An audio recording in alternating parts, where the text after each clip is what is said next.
welcome back. Welcome back to Working Title. I really feel as though this might just stay as the name at this point. We were talking to some of our friends, and they agreed that Working Title is a good name. I'm not sure how I feel about it. I guess if anyone listens to this consistently and would like to recommend a title name, they're perfectly welcome to comment it. Because, it's not like we get a ton of comments. We'll definitely see if you left one. Oddly enough, it didn't notify me about the comment on our podcast episode, but it did notify me of some bot saying, "Oh, you need promotion," on one of my Skyrim videos. One of my 5-second glitched Skyrim videos.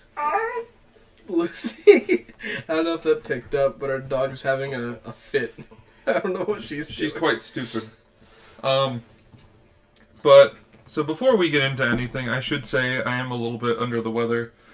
I have a minor cold, bit of the sniffles and stuff, so if I sound a little gross, or if I need to pause here and there to clear my throat too much, forgive me. I mean, also right before we start, David Friedline, I believe. We appreciate the comment. I like the direction. I like the passion. He didn't subscribe. He didn't, which is frustrating. If he sees it again, I'd like him to know that I like the passion behind that statement. He's very firm in his beliefs. It was nice to see, honestly. Yeah, interaction is fun. Yeah, even if it's strange. I still thoroughly enjoy. I think that's a very well spoken way of putting it. What's strange but enjoyable. Yeah. I like any type of interaction. Seeing that anyone was listening at all was kind of for sure. Especially relatively speaking, the Aliens episode has kind of blown up. Comparatively to the rest of the stuff that we have done, 75 is a lot compared to 12 and 4 or whatever the other ones were. The conspiracy one didn't really hit it off. How many subscribers do I have? I have 39. I think if enough people start listening to the pod, that we should potentially start a channel. Yeah, for it. Sure. And I don't mind that way using, we can split the revenue easily. I don't mind using your channel for it, but if we draw any type of fan base at all, it would be nice to have a place that would just be the pod. Yeah, I just think it was easier in general to start here. Sure, yeah. On account of I already had the channel, and I already had a handful of subscribers. Yeah. And I post, once a month or so. So I was already kind of a pattern. Yeah, for sure. What's my most viewed video? I have a dumb glitch in Spider-Man that got 142 views. It's kind of weird how, comparatively to other people, a lot of those numbers seem so small. Oh, but yeah, in my brain, the idea that many people watched you do something is wild to me. Yeah. That's more people than I probably know. There is a rave.dj mix that has 6.3k views. 6,000 views? Yeah. That's wild. If we get 6,000 views on the podcast, I'll start an OnlyFans. 6.3k views is the number of views someone with 20k subs gets regularly. And that's really crazy to think about. That is really wild. I've never been much. I didn't make a lot of content. I don't know. On the old Christian B channel. Oh, for the love of God, don't. For the love of God, do not. We'll leave that lie for your sanity's sake. Oh my God! If that became a thing that people, let's stop talking about that before it catches on. But all right. So now that we got all that out of the way, I decided that this time I want to try something a little different. If you enjoy it and I enjoy it, then maybe we can make it a recurring segment. Or a recurring episode theme where one of us... so basically I was thinking... I was listening to a podcast the other day, and I was thinking about how much joy it brings me to tell other people about things I like, so then they, in turn, can like them too. Lucy! Stop! That's not your mouse. Stop eating the mouse. You're not a cat, are you? I'm starting to suspect you might be a cat. You're a cat. I don't know where you are, but you're a cat. Yeah, all you can hear of Spicy Lady is the jingle jangle. The jingle jangle. But like I was saying, I like talking about things I like. I like hearing what other people like about things. So I was thinking, for this one, I would talk about a comic that I'm very familiar with, and also very much like. There's a handful of comics out there that I like a lot, but this is one that I remember almost beat for beat. I've read it a handful of times, and it's almost a timeless story to me. And it is DC's Kingdom Come. Yeah, this type of thing has been part of our bond for as long as we've known each other. Yeah. And it's just discussing and explaining things that we both thoroughly enjoy or are passionate about. And occasionally it catches, and most of the time we just keep it in the back of our head that you like this or that, those type of things, like how it went with like wrestling from me to you. You at a time grew a liking of certain characters and such, and from very beginning that we met, I developed a liking for all the nerdy shit that you like. Mm-hmm. Yeah, it's stuck still. I mean, I still get comics every once in a while when I see one that piques my interest. I still know Jurassic League. Jurassic League. Do you know if there's a trade of that? I'm not sure. Or is it just you just have the issue? I think that there are more. Like I think that you creator, can buy the creator of Jurassic League, I'm pretty sure is a writer artist named Daniel Warren Johnson, who is very much underappreciated in the industry. He makes badass shit. Like he did a Beta Ray Bill solo series. I like Beta Ray Bill. 6 issues, but it was all about him. He's really upset about his horse face, so he goes on a voyage to make himself look prettier. He wants to be pretty. He doesn't want to be pretty. He wants to be, not a normal horse. Yeah, I guess that's kind of fair. So he goes on this like grand voyage, and you get to meet all these different odds and ends characters from Marvel, and that's he suplexes fun. people in that's a bar fun. fight. I like that a lot. Maybe we'll do it on here eventually. We should do a Jurassic League reading. Yeah, I'll look up Jurassic League real quick. It was just one of I think 4 comics that I got in a pack of them at Walmart, and as I was there is at least 6 issues, and I guess it is ongoing. 2022. It's still going? Yes. Otherwise, it would have just said 2022, but there's a hyphen there, which means it is still going. Oh my lord! This is from Daniel Warren Johnson and Juan Gideon. Good old Juan. But I really enjoy it. It's so dumb, and I enjoy it a lot. 6 issues right now. Is there a trade? It really stuck out when I was looking through the list of comics. When I saw that in the pack. The hardcover is only $25. I'm getting this shit. Dude. We'll talk about it. I'm so happy. You shitting me? That's not that bad either, $25. April 18th. Oh. That's not soon. No. Is it on Prime? Yep. It's on Prime. Multiple months shipping. Why is Superman a brontosaurus? We'll cross that bridge when we get there, guys. Batman's a T-Rex. This is so good. I liked Black Mantosaurus was really good. The Black Mantosaurus? That's literally what it was, yeah. That's goofy. It was very creative, I must say. I love that. Adding Saurus. But it was funny, and I thoroughly enjoyed it, and it's the strange comic glory that a lot of comics have, where it's weird and it's kind of goofy, but you just really love enjoy it nonetheless. Because that's what it's supposed to be. Yeah, exactly. That's what you expect. And it's a lot of fun. That's one of the miracles, I think, of comics as a medium, is you can make it as ridiculous and batshit insane as you want, and people will still love it. Yeah, a lot of people will find a liking. But while I'm here pre-ordering that, I will see if I can find the Beta Ray Bill. Beta Ray Bill. Is there an Alpha Ray Bill? There is. Alpha Ray Bill's real? Yeah. Beta Ray Bill Argent Star by Daniel Warren Johnson. $15? That's cheap as fuck.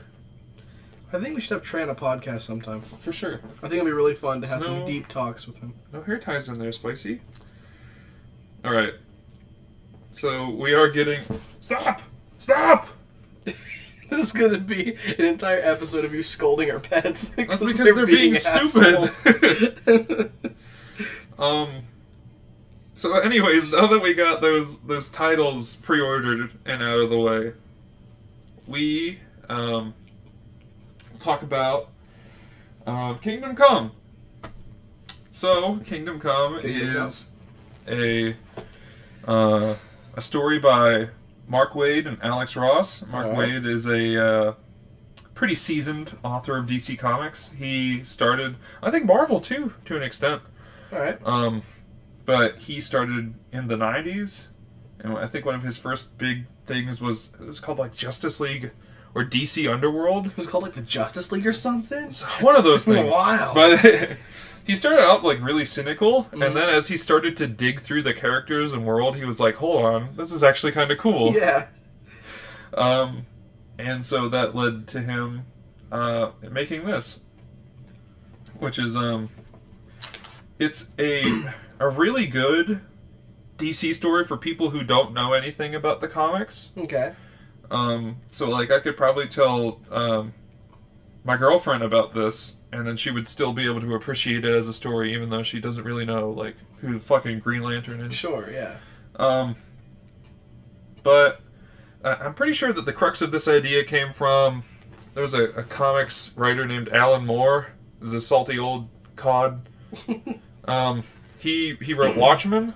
Okay, I like Watchmen. Killing Joke, a handful of other ones. Joke. Those are some good stories. But he had this idea called Twilight of the Superheroes, which is like this crazy, it's like Game of Thrones, but superheroes basically. Like the superheroes had like clans, and they all went to war. Alright, that's something that I'd be very interested in. But I think there might be a transcript for it in here. Like just the idea of, like the whole idea of something about heroes banding together in separate groups and fighting each other.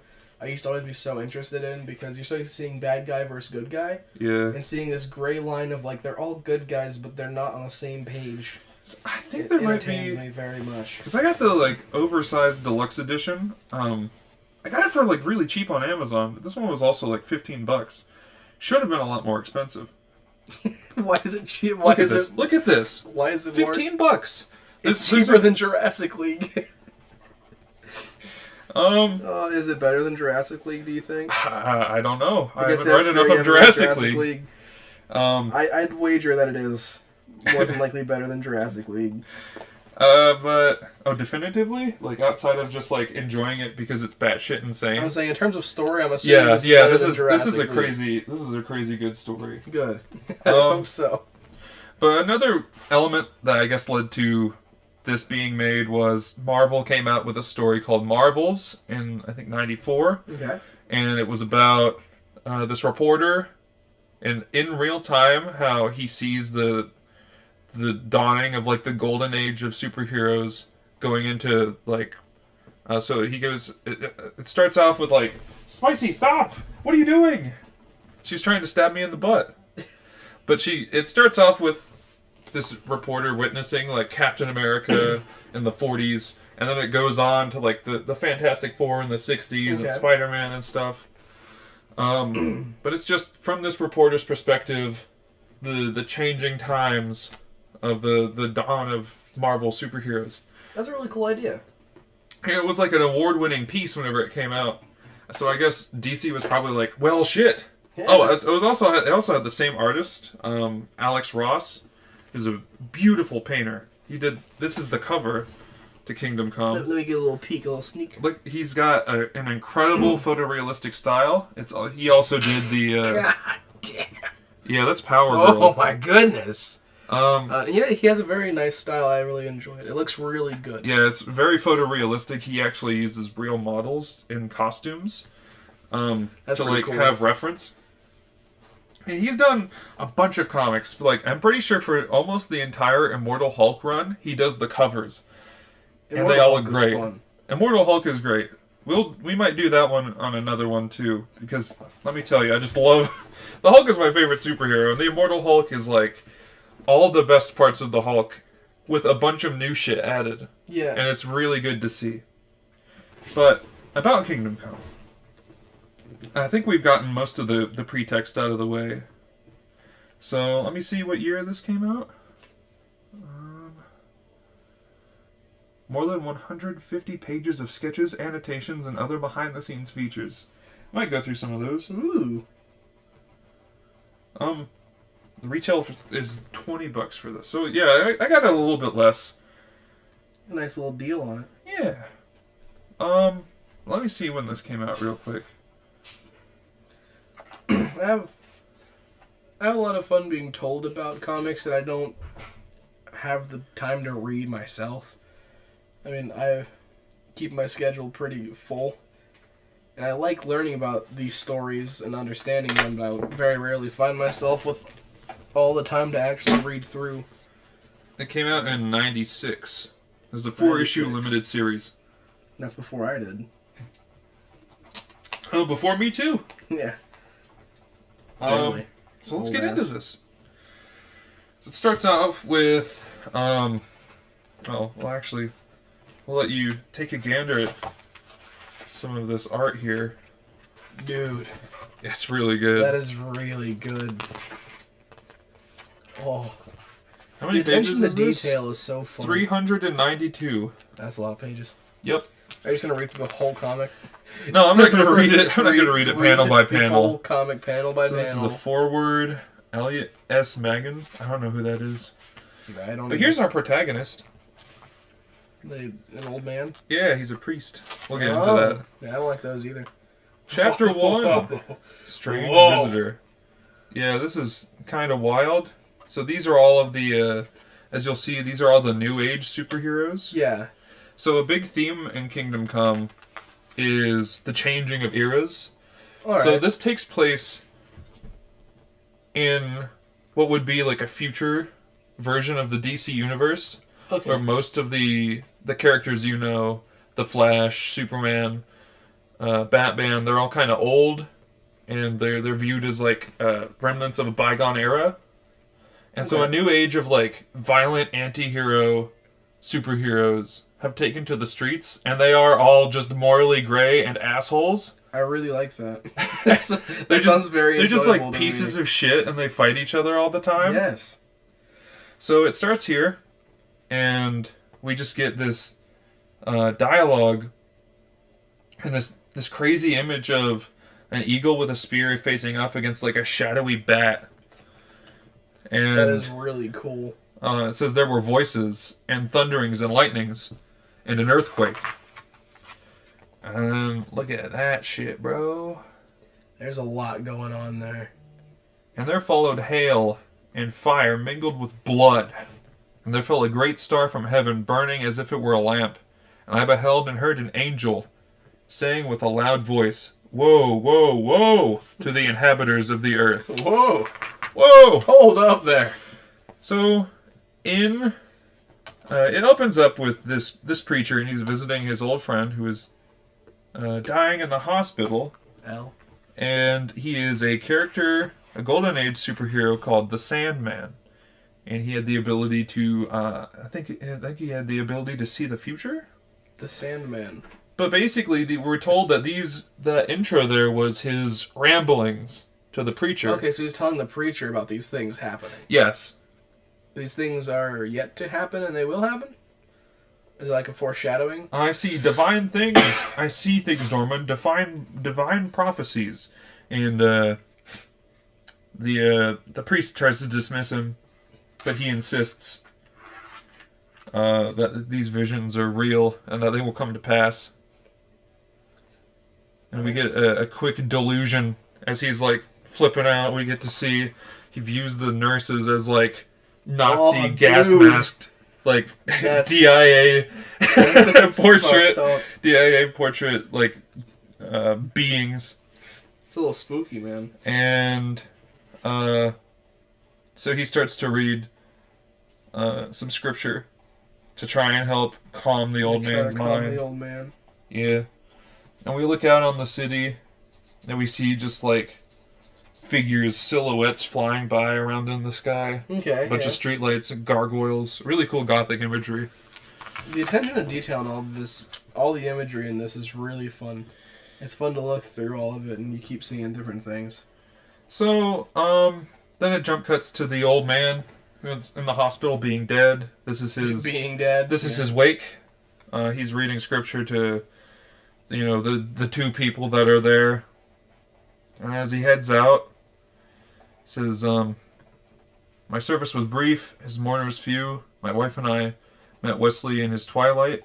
Well, Wesley was the crazy old guy. The old man. And he had been the last of his friends. He came to our church questioning what there was to believe in these days. I wish now I had had better answers. And he starts to talk about... That's kind of deep. Yeah. Yeah, that's pretty deep. He starts to talk about as he's kind of lost his way with God. And he talks about the state of the world and how it used to be that... For hours he'd bemoan the passing of things like the Olympic Games and Nobel Prizes. Okay. Because after a certain point, I guess, they probably stopped meaning anything. Yeah, it doesn't matter. Yeah. It's like what Syndrome says. If everyone's super, no one is. Sometimes he'd ambush complete strangers and ask them how much they missed the concept of human achievement. That's kind of strange. And he starts talking about how he would go on these tirades, about how people, like the future is darker now more than ever on account of all the different crazy superheroes out and about. So this is the salty old bat with a name that was already used before. Yeah, I guess. I like his character. He's just pessimistic. The priest, he's talking about the crazy old guy. Yeah. The crazy old guy is the one who's waxing philosophically about the nature of things. Yeah. And the priest is trying his best not to buy into it. He's trying his best to have, some optimism left. But he's slowly kind of... Yeah, his willpower is starting to fade. He's starting to agree. Yeah. Okay. And he's talking about how... Wesley would talk about how he wanted the old superheroes to be back. And so as he's saying this, he goes into a diner, I think it's called... Yeah, it's called Planet Krypton.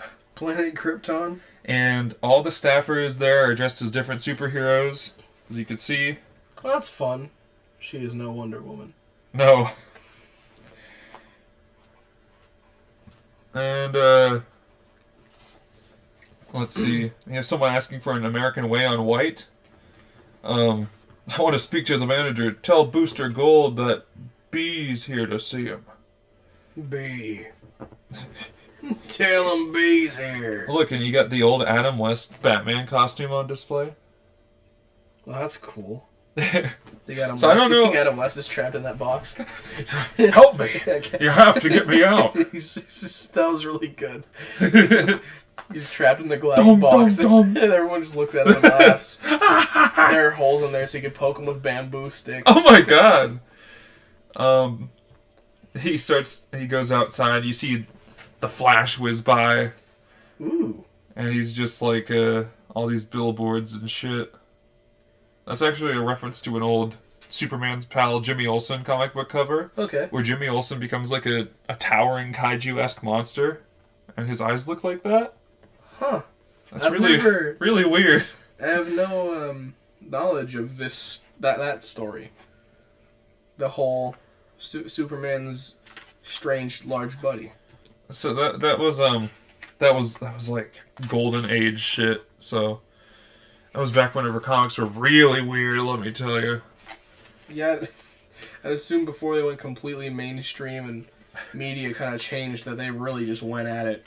Oh yeah. You were given the freedom to do whatever in the 50s, like yeah. 50s and 60s, right before comics really took off again. Mm-hmm.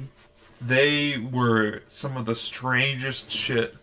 And when you give people freedom and just let them write whatever. These are the stories responsible for how crazy, like, pre-crisis Superman is. If you hear people talking online about the ridiculousness that is pre-crisis Superman. Pre-crisis Superman. So there was an event called Crisis on Infinite Earths.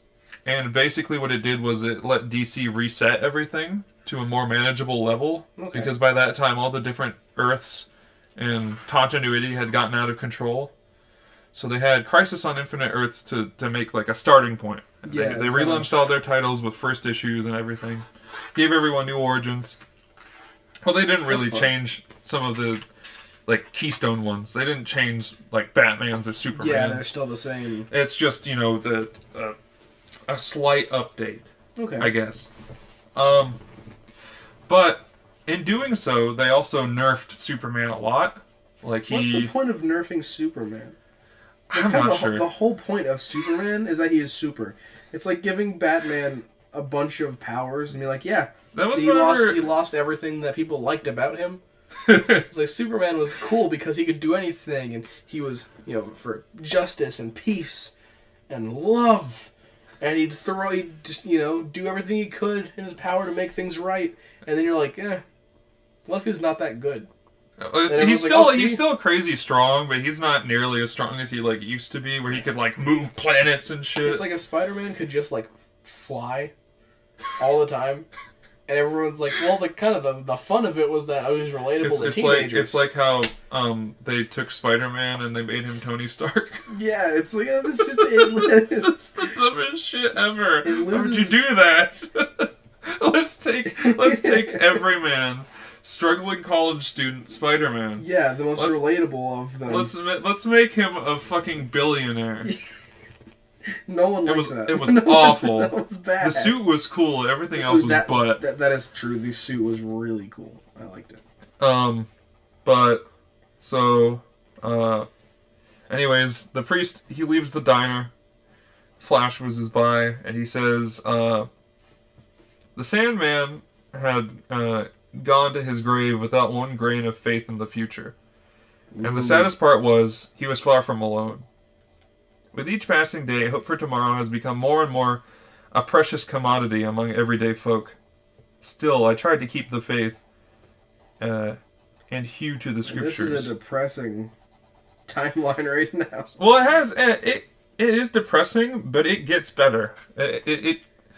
A big message of this is things will eventually be alright. Even whenever everything's bleak and no one's believing, it'll get better. Yeah. That's cool. That's a fun way to write the story. So he says, according to the word of God, the meek would someday inherit the earth. And then a bus gets thrown down the street. And he says, someday. Someday. But God never accounted for the mighty. And it's a big page splash of black fire, I'm assuming. That's what it looks like. And a handful of just different crazy looking super folk going at it. That's fun. I like the inclusion of all of those characters.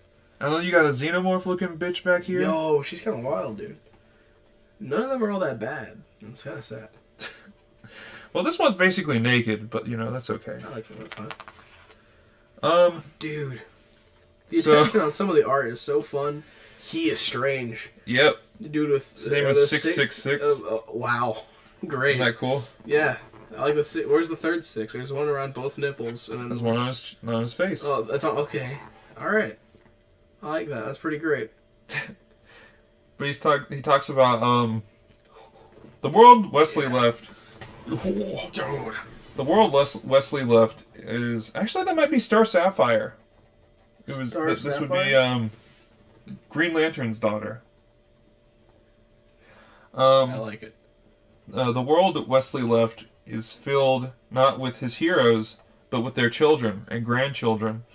They number in the nameless thousands, progeny of the past, inspired by the legends who came before, if not the morals. They no longer fight for the right. They fight simply to fight. And their only foes each other. Superhumans boast that they have all but eliminated supervillains of yesteryear. Small comfort. They move freely through the streets, through the world. They are challenged, but unopposed. They are, after all, our protectors. It's kind of strange, it was passed down from their parents, the idea of being super, but it seems like with the generational change, the purpose of what they're doing was lost. Yeah, the whole... They do the same thing, but the whole point of it was lost. The idea of just protecting is gone, and now it's just a battle. Yeah. And all they know how to use is the powers they were given, but they have no understanding of why those are used before. I kind of like... I mean, that's a fun idea for a story. Yeah, it is. It's a good way to create a whole bunch of havoc. So it's also a really good way of setting up where this story is going. Okay. So it goes, I tell myself that this too shall pass. The humans still have a chance to reclaim a world rightfully theirs while it still exists. That in the face of superhuman might and superhuman odds, time has not yet run out for humanity. And then a breaking news broadcast comes up, and everyone stops. Everyone stops fighting. All the pedestrians look up at the screen. And he says, I am wrong. And the news reporter talks about how... Oh, actually, hold on. Actually, I don't think we find out right now. You're a fool. Oh. Well, they're just kind of... getting a little ahead of myself. You're getting cock-blocked by the comic book? Yeah. I suppose I should tell it the way it is told here. Okay. To save some of the suspense. Yeah. You gotta keep me gassed up or I'll lose interest. And it says here at the bottom of the page, while everyone is looking in horror at the screen, and there followed hail and fire mingled with blood. Ooh. And we find out that it is gone to the priest now giving a sermon. Okay. And he starts reading scripture. Your priestly stuff. Yep. And he pauses for a minute. And then, let's see, hold on. I think it's because he talks about, let's see. I like old people faces in comic books. They look really funny. They look kind of like George W. Bush to me. That one looks especially like him. That one looks just like George W. Bush. Even she kind of looks like George W. Bush. And the third part of the trees was burnt up, and the green grass was burnt up, and he opened the bottomless pit, and the sun and air were darkened. Fear God, and give glory to Him, for the hour of His judgment is come. And he trails off. He says, forgive me. This isn't what I wanted to. Forgive me, he says quietly. And with that, the sermon comes to a close, and everyone leaves. He says, as they leave, they shy from my gaze. My congregation has trusted me for years, and today I betrayed them. Ooh. In mourning, I was unable even to fathom the news that stopped the world. They came to me seeking encouragement that I cannot give. So this is after they have all witnessed the breaking news event that happened. That we have not been privy to yet. Okay, so there's a lot of... And he's talking about doom and destruction. And he realizes that that's not he's gone the wrong way. Yeah, that's not what he's supposed to be hopeful to these people, but he's just talking about all this fucking gloom and doom and end times. I go to church to learn just how fucked we are. And he talks about how Wesley was right, how Sandman was right. Oh, man. The visions he had, the prophecies, the dreams. I thought he was insane. But if he was, then so now am I. I really like that. Yeah, I mean, it's the realization that, like, this guy completely predicted this to a T. This shit's gonna go down. You denied it until you're seeing... You deny it, and you run from it until it is here. Until it's there, and you have to be one of the people that helps. But you can tell reading it how tough it is for him to try to be positive. Yeah. And not talk about how screwed everyone is. He talks about it all so plainly, and it's just like... This is just the state of the world. But he stops waxing philosophically to himself to see that, why am I voiding on his fucking name right now? The Spectre. The Spectre has appeared to him in the church. And you can see he's coming from an image of what seems to be Jesus. That is so cool. The artwork in this is so good. So do you know who the Spectre is? No. Every time I hear the Spectre, I think of Mr. Krabs' Spectre Deflector. The Spectre Deflector! That's literally what comes to mind whenever you say Spectre. So the Spectre in DC Comics, at least as it stands right now, is this, like, otherworldly extra, like, dimensional force. He is essentially the right hand of God. Oh. Okay. And he is here to cast judgment. So he's God tier. Mm-hmm. He's like, for all intents and purposes, he is like omniscient and omnipotent. But he is coming to the priest for his perspective. Okay. So he says, I need of you, Norman McKay. And he says to himself, and now the visions talk to me. I have become mad. And the Spectre says, hardly. In fact, your sanity may be paramount to mankind's survival. And he basically goes on to say how he has chosen Norman McKay to be his eyes through which he sees the world and help him cast judgment on humanity. Imagine being told that. and because the Spectre knows that the time has drawn near for him to call a judgment call. Mm-hmm. You know, to be like, is this where we cut him off? Or do we let humanity continue? I mean, this catastrophic event seems pretty fucked. So eventually Norman agrees. He says, very well, but explain this to me. If you are truly a being of great power, how is it you can find no way to avert this catastrophe? And the Spectre says, this is not my task. Once, Earth boasted other saviors who might have stemmed the tide of the destruction. But as you will see, this is no longer the solution. There are many, many ways. They are, in many ways, the problem.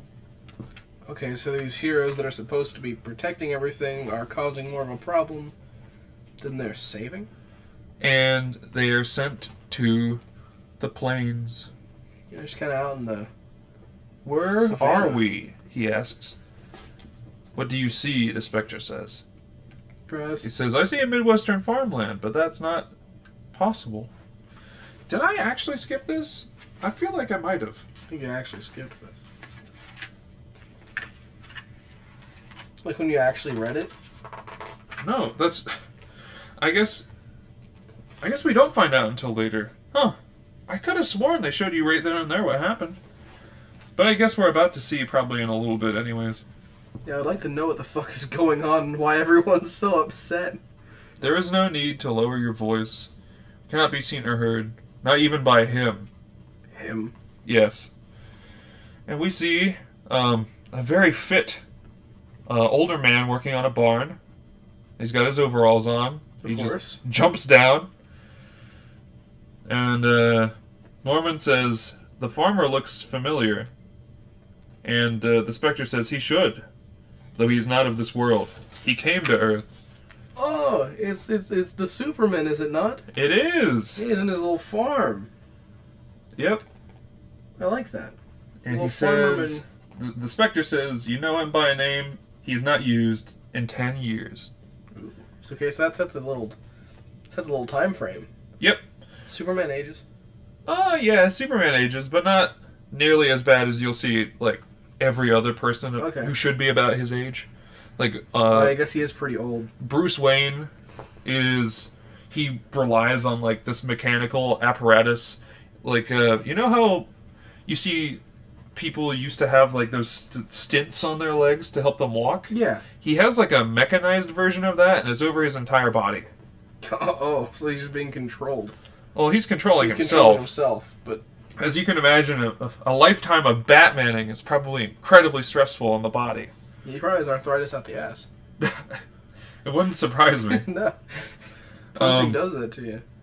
But, so, he is approached by Wonder Woman. She says, hello, Clark. How pleasant. And he just scowls at her a little bit. Why does he look so mad? And then she says, Cal. Holy shit, she's big. Yep. Oh my god, is she always that big? Well, I mean, you get to see them standing next to each other right here.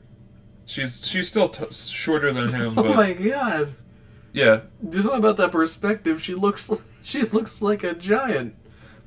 Well, I mean, whenever I imagine Wonder Woman, I imagine her to be like she's pretty tall. Yeah. Yeah, but she makes that horse look like a dog. I think it's just the weird perspective because you don't get to see the full horse. You know? Yeah, something about the way that that's drawn makes her look like she might be 13 feet tall. And then, so Clark says, or I'm sorry, Cal says, that he hasn't seen Wonder Woman in months. Oh, What brings her to the farm? She says, well, I mean, I hope that, the vain hope that you're not still here. Oh, wow. You show up to his farm and like, oh, I wish you weren't. I was kind of hoping you wouldn't be here. Well, you're about to see why. Okay. And so Superman says, well, this is my roots. This is where I'm supposed to be. Yeah. This is where I do my thinking. And she says, you can't be here forever. He says, I'm Superman. I can do anything. You can do whatever the fuck I want. I'm Superman. She says, except apparently face your fear. Ooh, shit. He says, I'm not afraid of him. She says, I didn't mean him. Cal, you've lost so much since I first met you. He says, Earthlings die. You know that.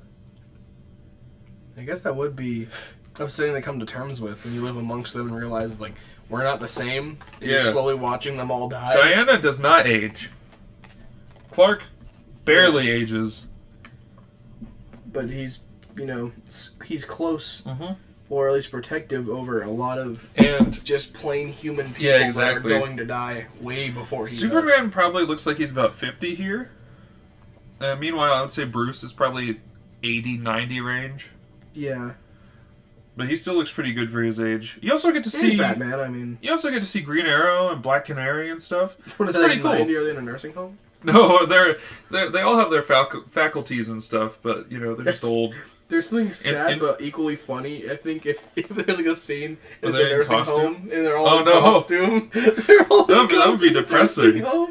It's like, oh wow, they're all just sitting, all the human ones, like Green Arrow and Black Widow, are sitting beside each other, just staring off and drooling. I think it would be really funny. I remember that time my foot kept it cold. No. Damn it. Me either. Me either. Single tear. He just looks up. He actually, Green Arrow actually keeps his goatee. Oh, okay. So it's pretty funny. He has an old man goatee? Yeah. Nothing I love more than an old man with a goatee. So, basically Diana says, you gotta hear me out. Oh, she says, before that, she says, they were your parents, and she was your wife. Don't call them Earthlings. So then she says, hear me out. And he says, I have work to do, I got things to grow. And she says, really? And she touches the wall. It's revealed that this is all just a big simulation, basically. I'm sure that's not what he wanted to see. And then he says, you're spooking the animals. She says, I at least provoked a reaction in something. Oh yeah, imagine being a cow and there's a grid. You look up and the sky turns black and there's a grid. Yeah. So she says again, pleading with him, you gotta listen to me. There's been bad news. Terrible news. Spiceman. And she says he's out of control. And Superman's like, well, I tried to let them know that years ago. And she's like, and they didn't listen, I know. Stop punishing them. And so he says, I'm not interested. She says, do you live in nothing but lies? So we go in. He goes into the barn, quote unquote. Well, actually, I don't think that's the barn. It's like a warehouse door. Yeah. And he goes into the Fortress of Solitude. And you get to see all sorts of relics and shit from his past. All sorts of cool crazy stuff. There's a lot going on there. Yeah. And so basically, there are two words. See if they sound familiar. Truth and justice is what Diana says. You can't have completely forgotten. So she says, see for yourself. See what has happened to the world. That's all I ask. And steel yourself. And then Superman walks into a black room, and he says, oh. Oh, no, he says, on. I thought he said, oh. He goes, oh. I was like, oh, no. Some terrible shit in there. So, it has news broadcasts in different languages, and Superman says, Magog. Magog? Yeah, that's this fella right here. He looks like a Magog to me. But basically, there was this big fight in Kansas. Of course. And someone made the mistake of splitting open Captain Atom. Uh-oh. And he exploded. Yeah, splitting Captain Atom sounds like a bad idea. And basically crippled the American heartland. So... a lot of dead animals. Yeah. That's not good. The fallout is like the initial blast cleared out a lot of stuff. And the fallout's fucking shit up. And it says that Magog, along with the Metalman Alloy, were the sole survivors of the incident. And so he says, Superman says, off. And then Diana says, Cal, please. Our generation takes its lead from you. We always have. You must face this. If you don't, neither will the rest of us. And it just goes on. So Superman doesn't say anything, and she says, Cal? He says, there's nothing I can do from here. Go back to your island, Diana. You're safe there. And we see as Diana flies away, we get to see the Spectre and Norman and the Aurora Borealis. Aurora Borealis. At this time of the country. At this time of the country. Listen, this time it is. At this time of the country. Localized entirely within your kitchen. So Norman quotes, he says, neither will the rest of us? Who? And the Spectre goes on to say, well, you know, there's a bunch of other superheroes that have come and gone. Seeing Superman leave kind of led to a bunch of people leaving. That would probably make a lot of people give up if Superman leaves. And then he talks about how, since Superman has left, Keystone City has become a utopia, a protectorate relentlessly patrolled by a gale force once human. No one sees him. No one hears him. He runs a lonely race, but all those who live here have felt his presence. He is everywhere at once, a guardian angel, who rights even the most harmless of wrongs with lightning speed. He lives between the ticks of a second. He's the Flash. Fast man. Yeah. So even though it looks like Jay Garrick, it's actually Wally West, which is... Mr. Walter West. Which is Barry Allen's, that was his kid Flash. Okay, yeah. I think at the end, after all these fucking pages back here, probably get into... I saw bits of the Shazam family, so I imagine that there's probably a bit about how Wally West came to be both the Flash right now and also seemingly like part of the Speed Force. Yeah. Because he's just a red line.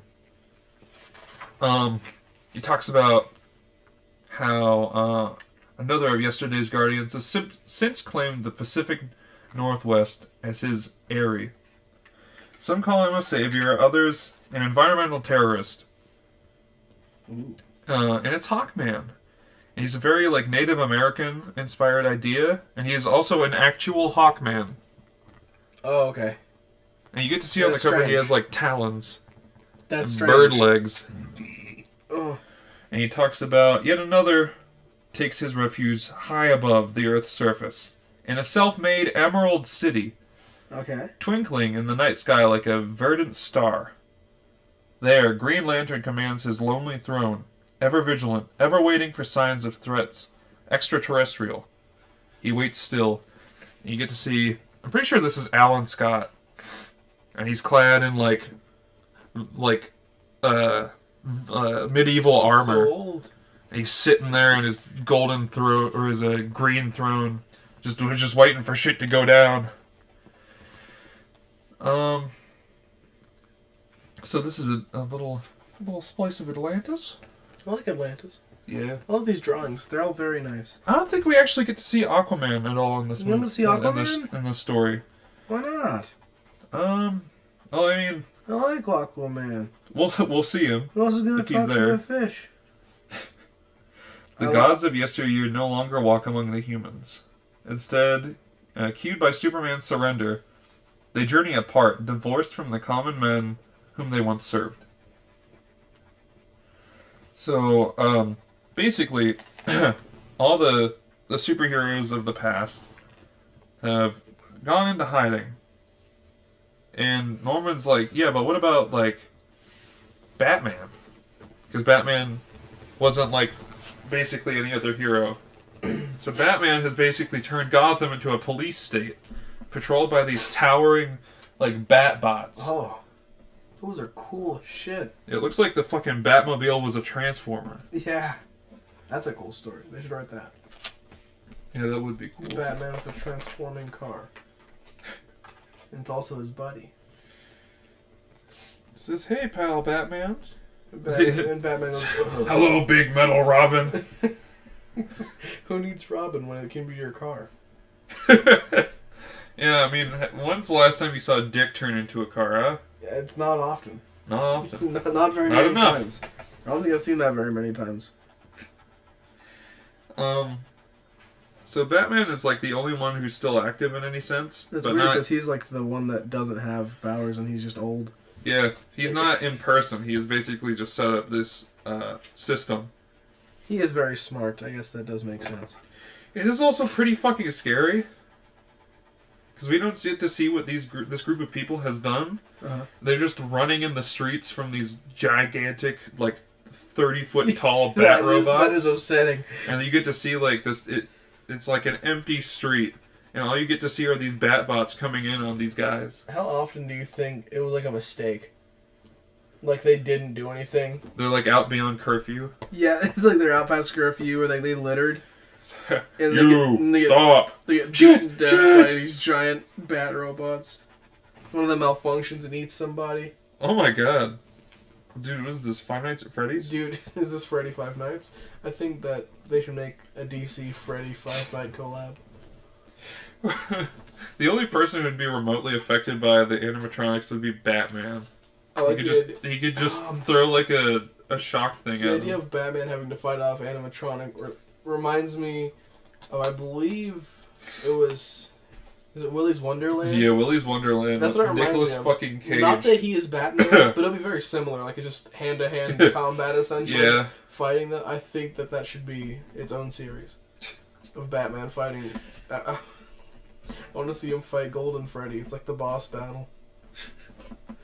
So, Norman gets pissed. He's like, that's it? That's all you gotta show me? And the Spectre's like, yeah. Yeah. I thought this would be more shocking to you. And he says, does that disturb you? Yeah. And he's like, yes! You're an angel! That makes you a messenger of hope! He's like, nah, homie. There is no hope. He says, at no time did I promise you hope. And Norman's like, our greater power sent you. Your very existence is a testimony to faith. You mean to tell me that all those who could save us won't? Yeah. I was here to tell you the truth, not make you feel better. And then, so they're at the Golden Gate Bridge right now. And he's like, look around us! It's worse than ever! Yeah, does everything look not fucked? It definitely looks fucked. As you get to see more of these fucking clans. Oh my god, that background character is like a mech suit just covered in guns. Look at that. Holy shit! It's just a giant weapon. And so these forces are colliding with each other once again.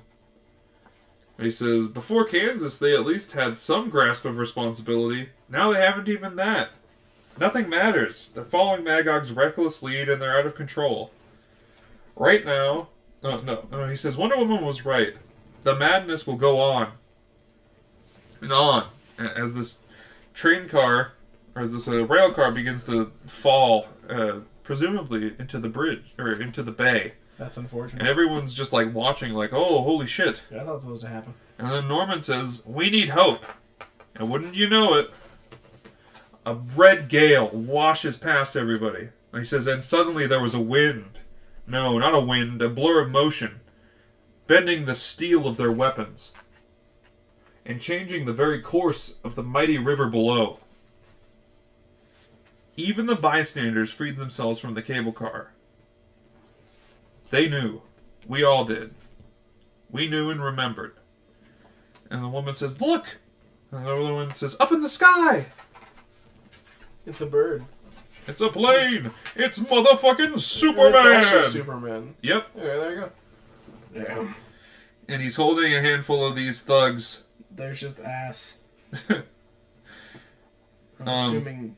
We get to see Superman's newer, darker costume. All the yellows have been replaced with black. That is really cool. And it is a fucking sick look. Ass. Yeah, I really like that. Those people look so realistic in the drawing. It's wild. Yeah. Considering the size of Superman, he looks like he's standing on something. It doesn't look like he's floating. I think that's an interesting portrayal of his flight. Yeah, normally his ankles are pivoted like down, like they're dangling. Yeah. And the way that he has him just like flat-footed in the air. I guess, it's Superman. His ankle placement is pretty much up to him. I also like how he makes Superman look like an old-timey strongman. Like he's not super cut. He has the broad chest. He's got a little bit of pudge to him. He has the very broad chest, big lats. Yeah, like big fella. Small legs. And so Norman's like, "Oh, fuck yeah, Superman's here, we're good!" And he has a split-second vision of Superman, like, screaming in a red apocalypse. He says, "Uh-oh. Dear God, the threat of Armageddon hasn't ended. It's just begun." Oh, shit. That's a good illustration. On to Chapter 2! Who's that? They look rough. I don't know. Yeah, they don't look too good. Yeah. But there's Power Girl. Oh, yeah. I love that. The Flash. That costume is just made. Who did that? Like, who created the Don't worry about it. Don't worry about it. Just be like, imagine if you had a shirt and then we cut out just the boob.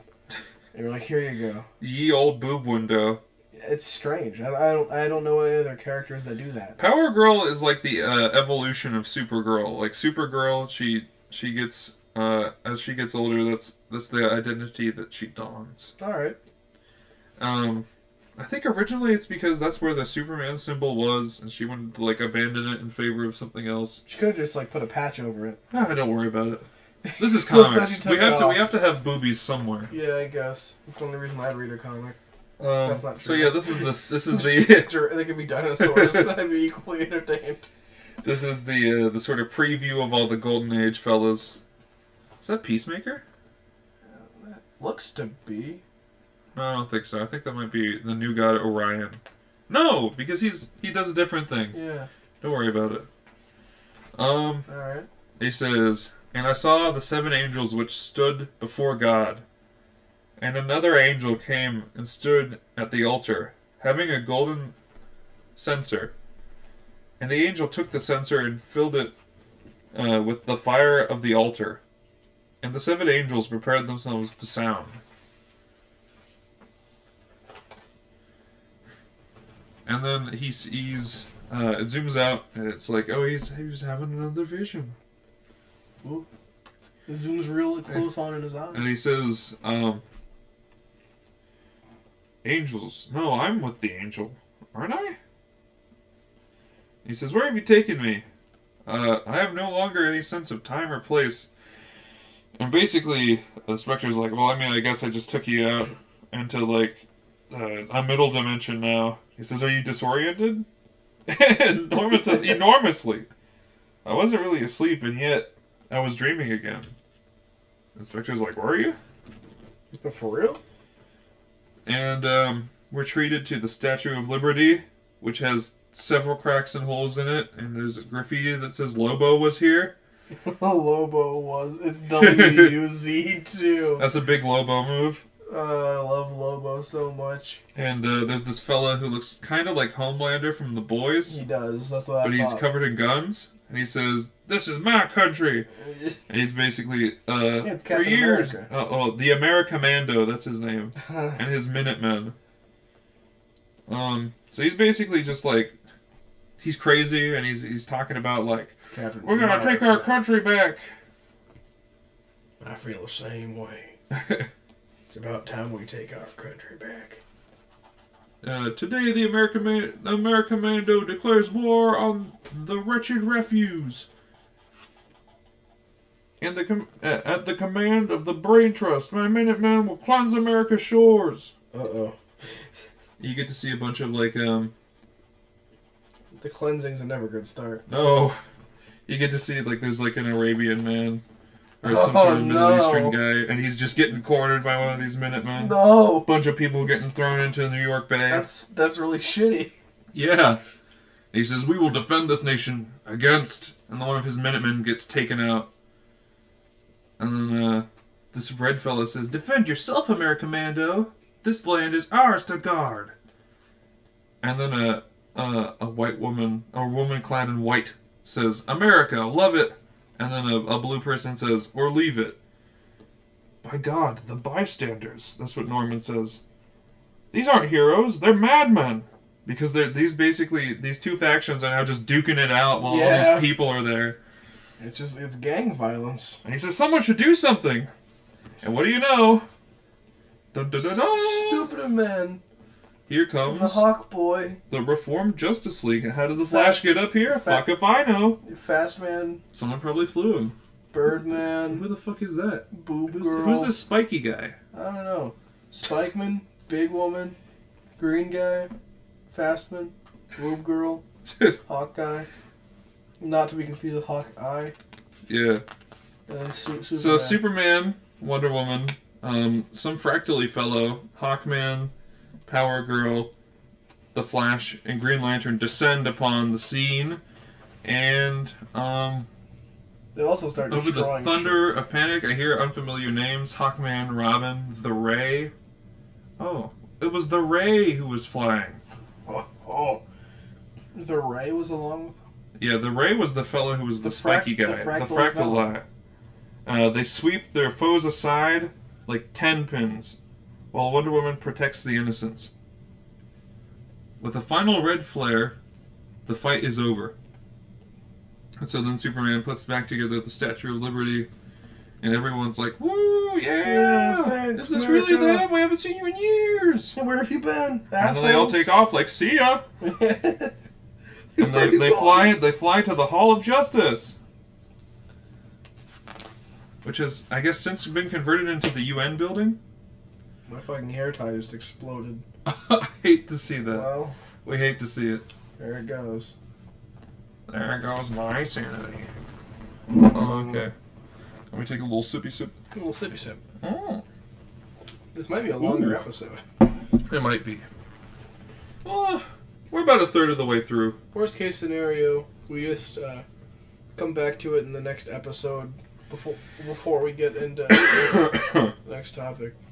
So blah blah blah. Everyone's like, hold on, what are they doing? Why is the Justice League here? I haven't seen Superman in forever. Yeah, so Superman's just like, listen, we've been gone for a minute. That's on us. But you know, these new guys, they really fucking suck. Yeah, you guys suck. So we're here to put them in their place and make things right. They gotta come out of retirement. And he says, our ranks will grow. And someone says, are you prepared to shut down those who didn't honor your principles? He says, I don't anticipate anyone acting without our sanction. So it's already a little bit weird and misguided. Yeah. Just on account of, like, Superman being like, it's all us and them. Mm-hmm. But someone says, anyone, would that include Magog? Superman, are you truly prepared to confront Magog in light of what he has done before? And Superman just kind of looks. Superman. And Wonder Woman says, Magog will be dealt with if he surfaces. Given the consequence of his actions in Kansas, that seems unlikely. And so then she says, that is all, and they'll dip. And let's see. It says, it's certainly enough for one day. Ladies and gentlemen of the delegation, is anyone here delighted of what we've just heard? No? Nope. Why am I not surprised? There's a fear in the room, Norman says.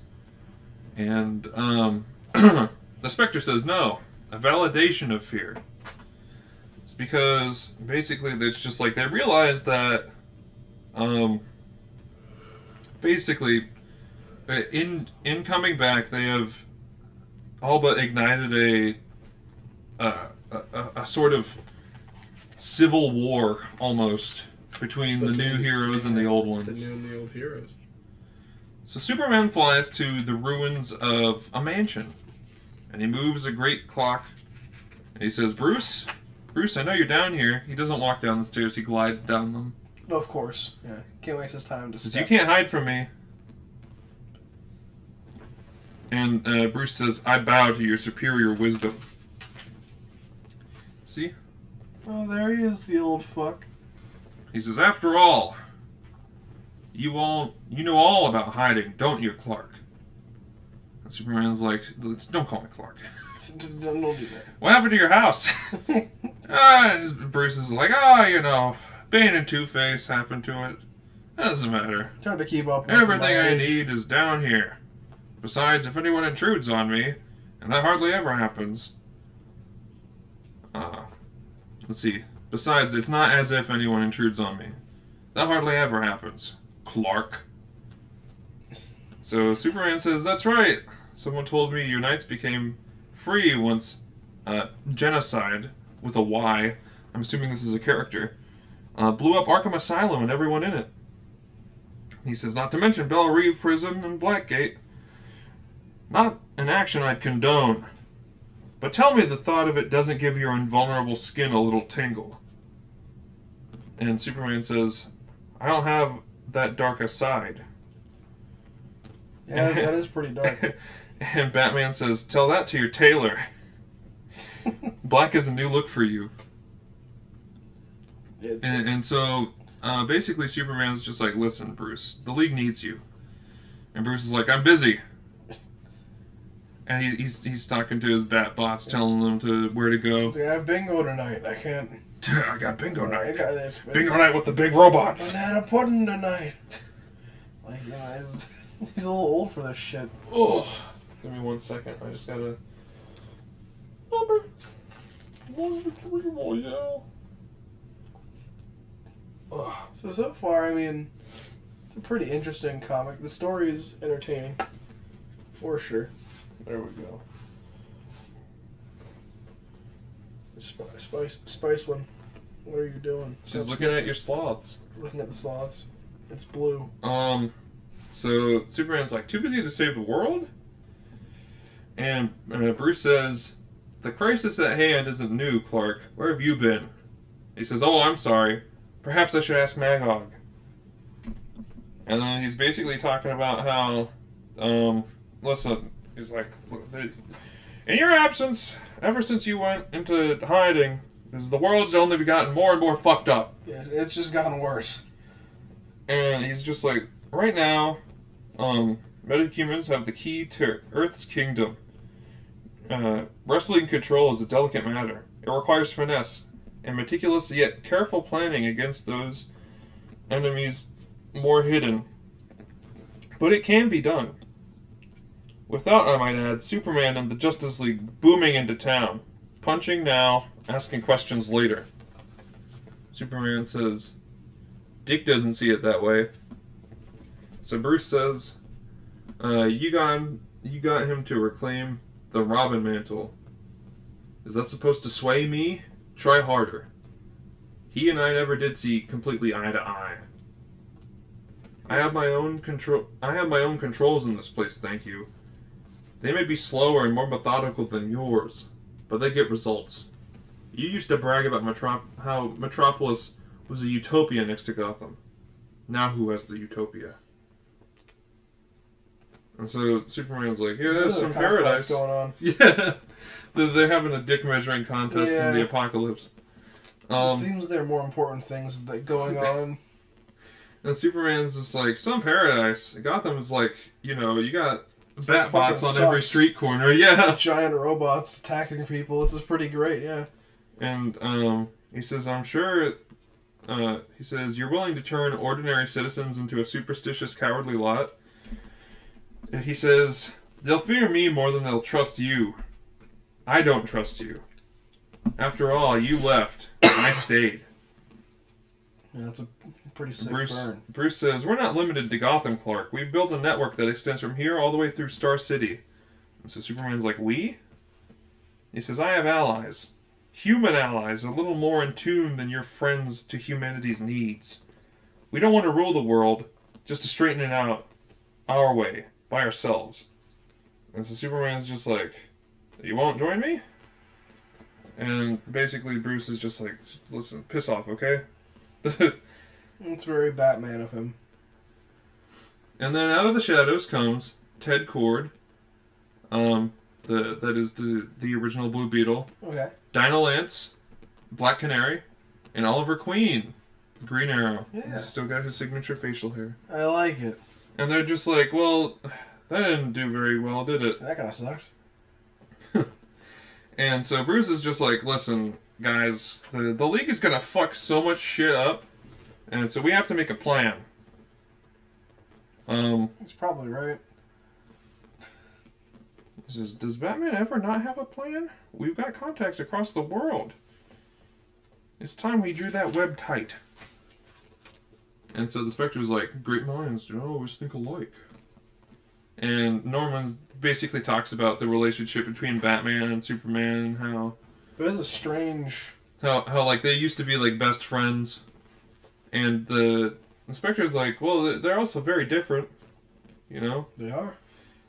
Batman was always the dude, but a dude who had everything. And Superman was never a human, but he had to work for everything he had, basically. Yeah. He even brings Wonder Woman into the debate. Eternal Princess of the Amazon. She's both... he talks about how Wonder Woman is basically like the middle ground. Yeah. She's like the pinnacle of people. Eternal Princess of the Amazons, both an ambassador. The protector. Yeah. Like when they were all battling, she was saving the civilians. Let's see, she remained nurturing, tethered to human concerns through the love of an earthly woman until her life was stolen. Oh. An accident of birth for most of his life. Oh no, he's talking about Superman there. And then Norman says, and Wonder Woman?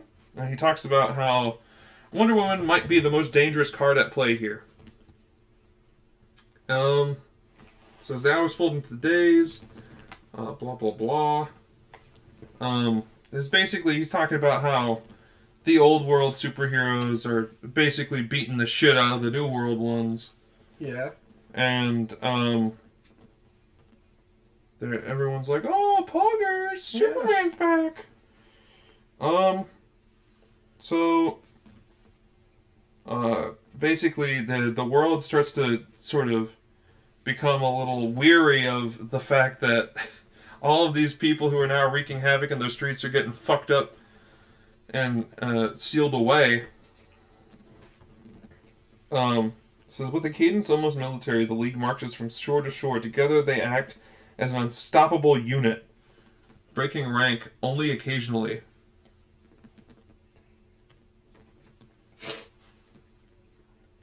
It's kind of cool. They're just going through, essentially just beating the shit out of the gangs of these new heroes.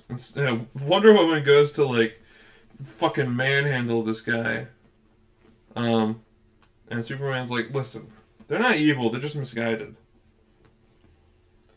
Do they think they're doing right, but they don't completely understand what the best thing to do is? Yeah.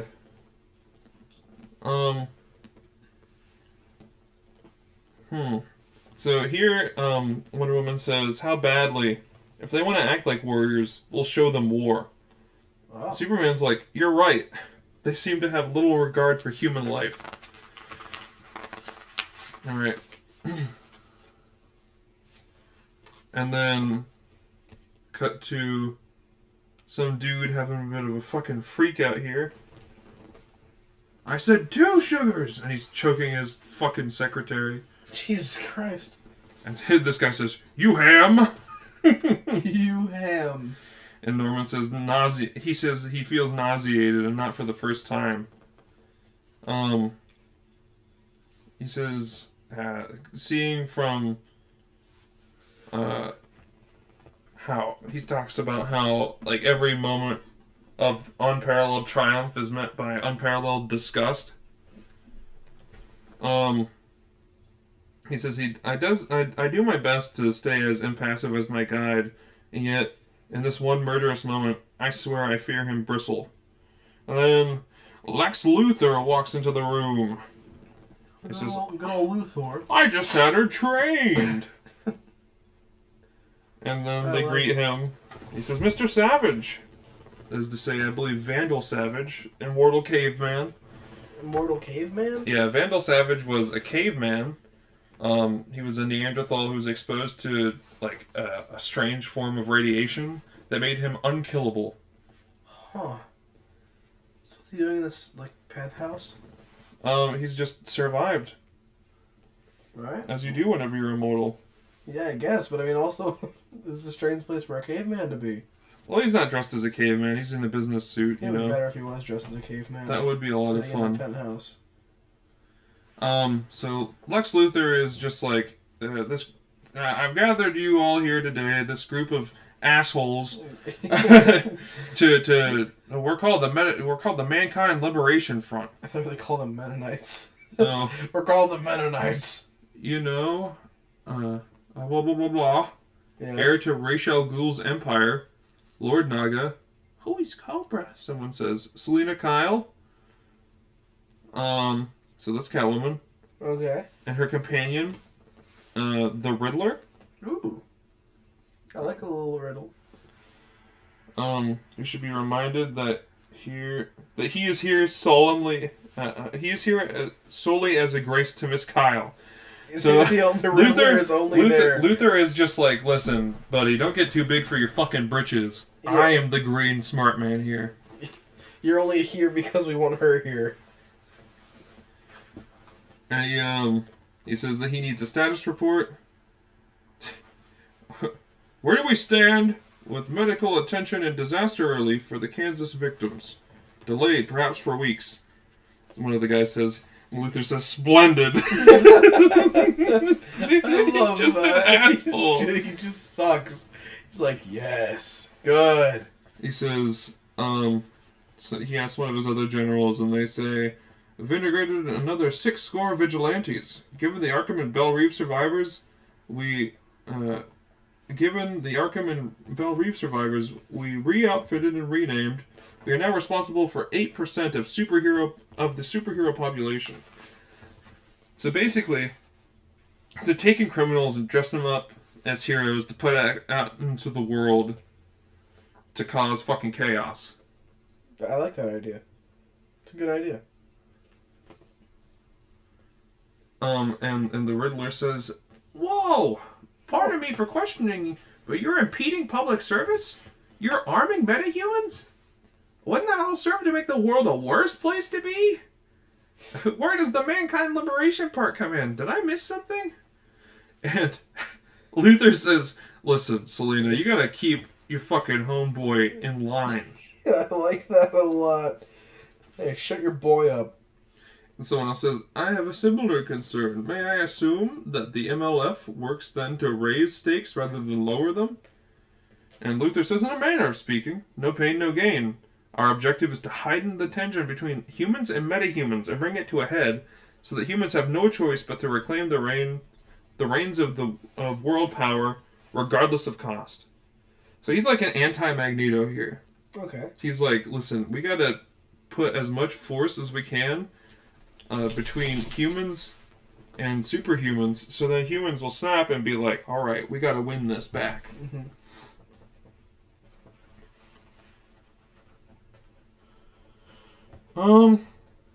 So the Riddler is like, mankind then would mean you guys. He says, wow, when is a villain not a villain?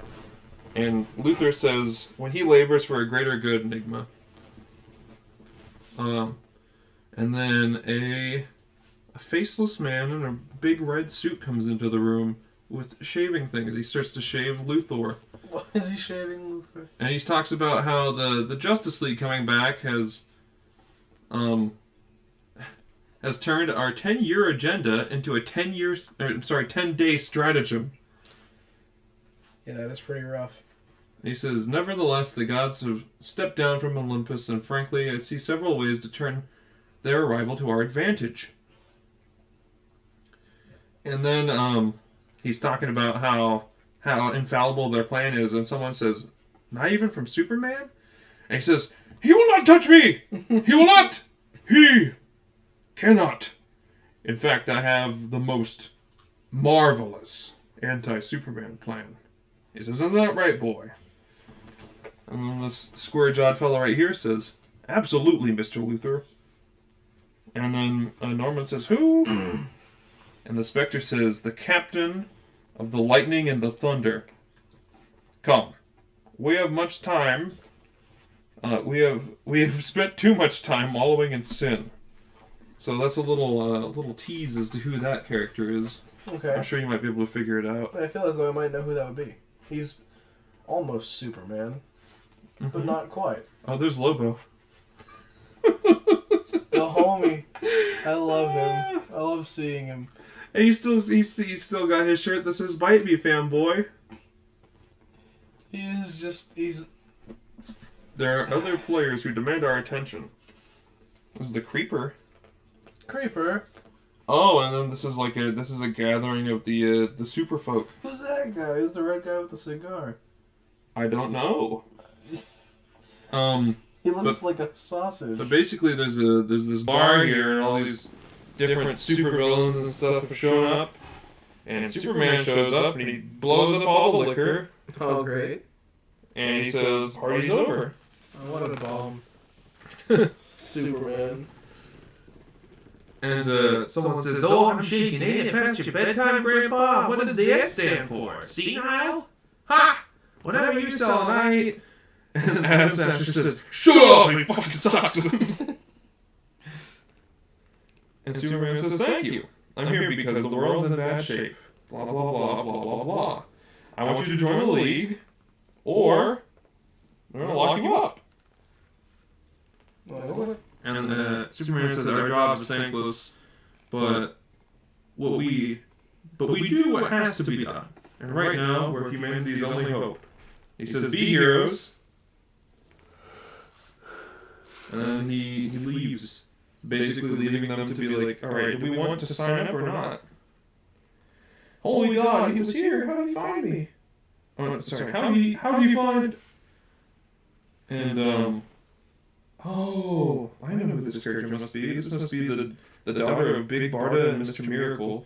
They're from Darkseid's planet Apocalypse. Okay. Big Barda was the leader of his female fighting force. They're called the Furies. Okay. Basically, just a bunch of Wonder Womans, but evil and mean. Except for Big Barda, because she turned tail and left. And Mr. Miracle was... so, Apocalypse is countered by a planet called New Genesis. Alright. And New Genesis is ruled by Highfather, who's Darkseid's brother. Okay. And so they as a showing of peace, they swap their sons. That's one way to So do that. Darkseid's son grew up on New Genesis, and he had a fun life, and he grew to be quite strong. And so Highfather's son grew up on Apocalypse, and Darkseid basically just locked him away. That's fucked. And Mr. Miracle spent his whole youth figuring out ways to escape. That sucks. Yeah. That's a rough way to start. And so this character here must be their progeny. And so the woman we've seen earlier is like, I thought my dad was full of crap for being drafted by that guy, but now... He's very persuasive, showing up and saying, "Be heroes," and then he left. Yeah, and then... I'm convinced. This Barda Miracle lady says, God, I'd follow that man to Apocalypse. He's right, The League knows the way. And then, is this Arrow? He says, so you heard Big Blue's pitch. Now for the democratic response. And so, it's basically they're just factions trying to win as many people as they can. Yeah. And they set up a new sort of station in the Green Lantern's Construct City. Superman is trying to grow his ranks, the ranks of the Justice League, as best he can. And Norman's like, will they have enough power to save the world? And if so, from what? America heals, but America is not the world. Stronger in number, the League begins to confront anarchy on a global scale. Ooh.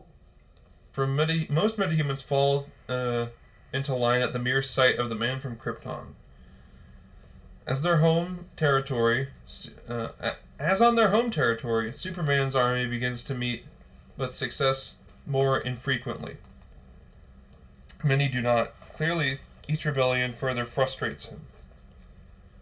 So, he just wants people to fall into line. People aren't falling into line, and he's confused about the difference. Oh, there's Aquaman. There he is. He's old. Old Aquaman. And Aquaman and Wonder Woman are here, and they're like, listen, Arthur, you know, if you can only see what's going on up there, come on with us. And Aquaman's like, listen, okay? I don't want to get involved with this. I gotta rule my own kingdom. You guys can go do your own thing. Fuck up your world as much as you want. I need to be here for Atlantis. That seems pretty fair. He has his own things going on. Oh, yes. So they talk about here. Wonder Woman reveals that she was barred from returning to her to where the Amazons reside, the island of Themyscira. And so they basically renounced her as an Amazon and said, you know what, you live out there now. Oh, that's rough. Yeah. It's completely. And so Superman says, how long were you planning on keeping that from me? And she says, which? The prison or my loss? Prison. Did I miss that? Oh, yeah. So basically, just talking about how...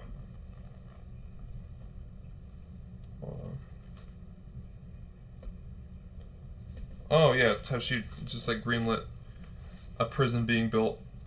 He says, both, Diana, you've changed. And I don't like what you're asking me to do. So it's like seeds of misconduct even here, even though, you know, they're feeling a little intimate. Ooh.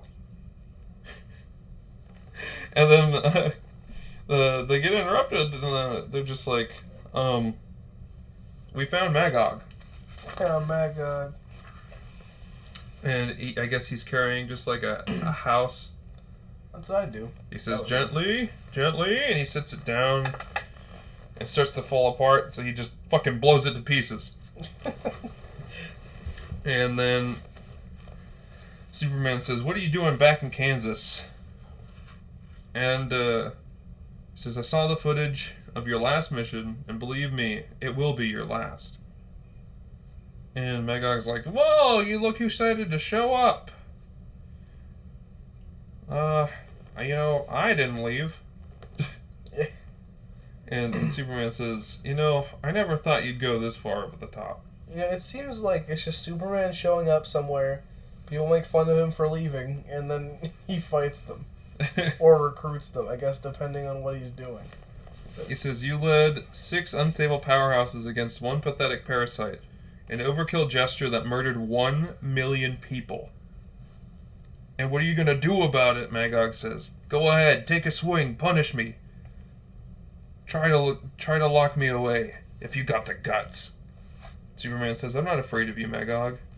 And Magog says, oh, I'll get out of town. No, wait, you already did that.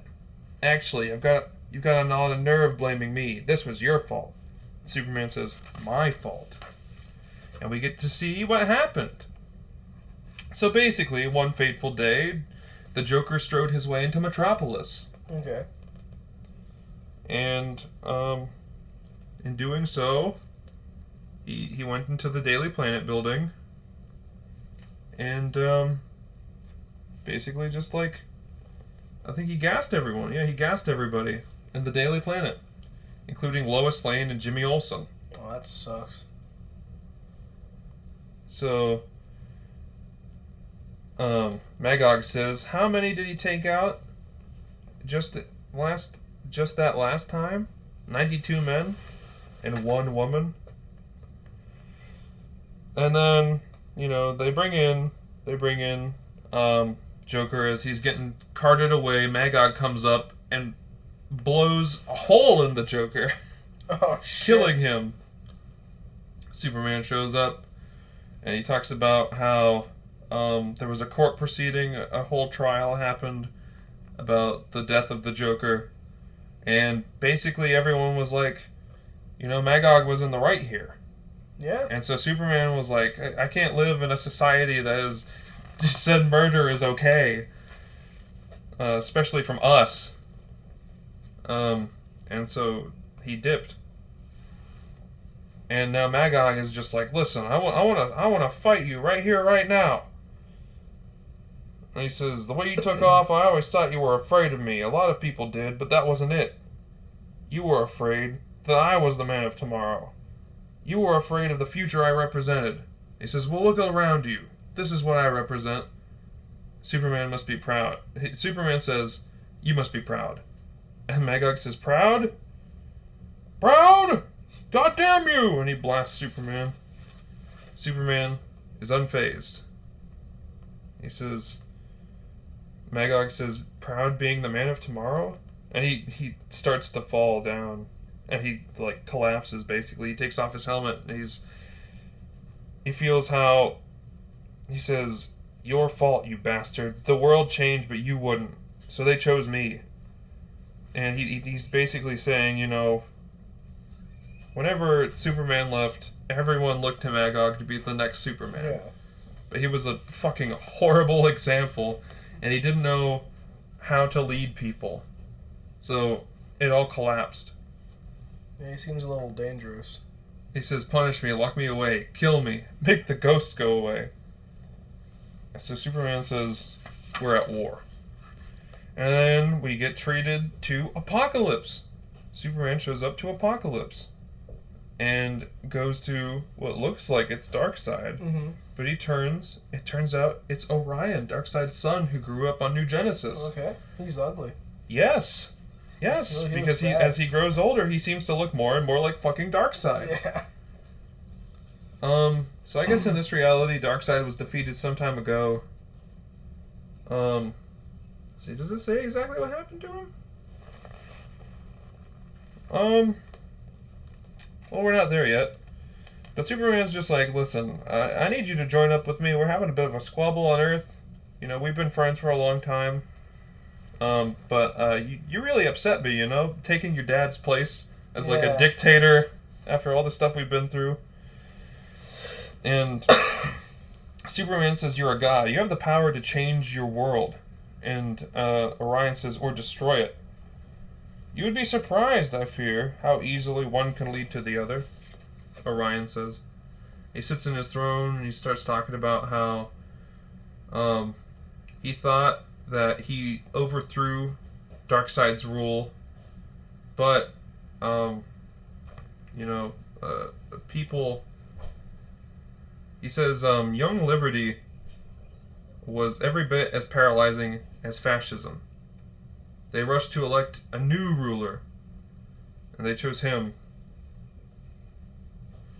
He says, such was my reward. So bring them to my realm, Superman. Bring me those whose presence on your world you consider too threatening. They cannot possibly be more challenging to me than my own subjects.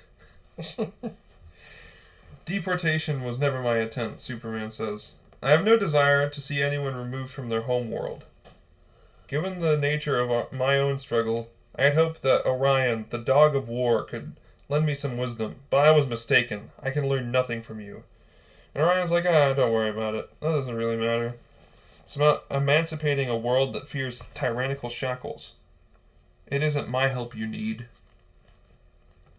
And then, what what? Who's saying this? Oh. I guess it's Orion? It says, never enough to free your bodies. You must first unlock your minds. We will show you that a slaughterhouse is not a home, but when you reach out to touch freedom, you tower as tall as... Oh, it's this crier here. Okay. You'll reach out and tower as tall as Orion. He fears you, for you can dream things beyond him. And Superman says, I see. A lesson plan complete with visual aids. I always suspected you two would end up as teachers. Oh! Yep, it's Big Barda and Miracle Man. And so he's recruiting them. And then like Miracle Man for some reason just sit in a weird place. I'm sorry, Mr. Miracle, not Miracle Man. Miracle Man's a different character. Miracle Man is actually a Marvel character who was created to ride off of the popularity of Shazam. That's a whole different can of beans. But we see Superman's building a grand structure of some kind, and Batman's council seems to make a deal with Luthor's council. Okay. And then, moving into the third chapter, and the Norman sees a vision here of what seems to be the mighty Captain Marvel, or Shazam as he's called now. And it says, and he cried with a loud voice, as when a lion roareth. And when he had cried, 7 thunders uttered their voices. And we get to see, Norman talks with the Spectre for a minute about his vision. And the Spectre says, you can see many things, Norman, but the future is not one of them. I do not lead you, you lead me, inexorably, to an imminent hour when judgment must be passed, and justice served. Only you foresee the road to Ragnarok. Ragnarok? Dude! Like Thor? But more basically... like Thor Ragnarok. We get to see this massive structure that has been built by Superman and his forces. It's a large structure. It looks kind of like an egg. And the Spectre talks about how from the wastelands of Kansas, they brought forth a, I think he calls it a gulag. Okay. Yeah. The gulag was built to imprison the deadliest and most uncontrollable of superhumans. Thanks to its vast size, it was intended to house prisoners for months to come. Within 2 weeks of its construction, it was full, beyond capacity. Damn. Yep. That's just how fucked everything is? Still the walls hold, thanks to no small part to the Gulag's architect and warden. Once the greatest escape artist of three worlds, scot-free, that's Mr. Miracle. Okay. Yeah, he basically built it as someone who is like a master escape artist. He built it to be unescapable. I guess if anyone was going to build something you can't escape, the best escape artist would be pretty good at that. Yeah. Whatever he wouldn't want to see.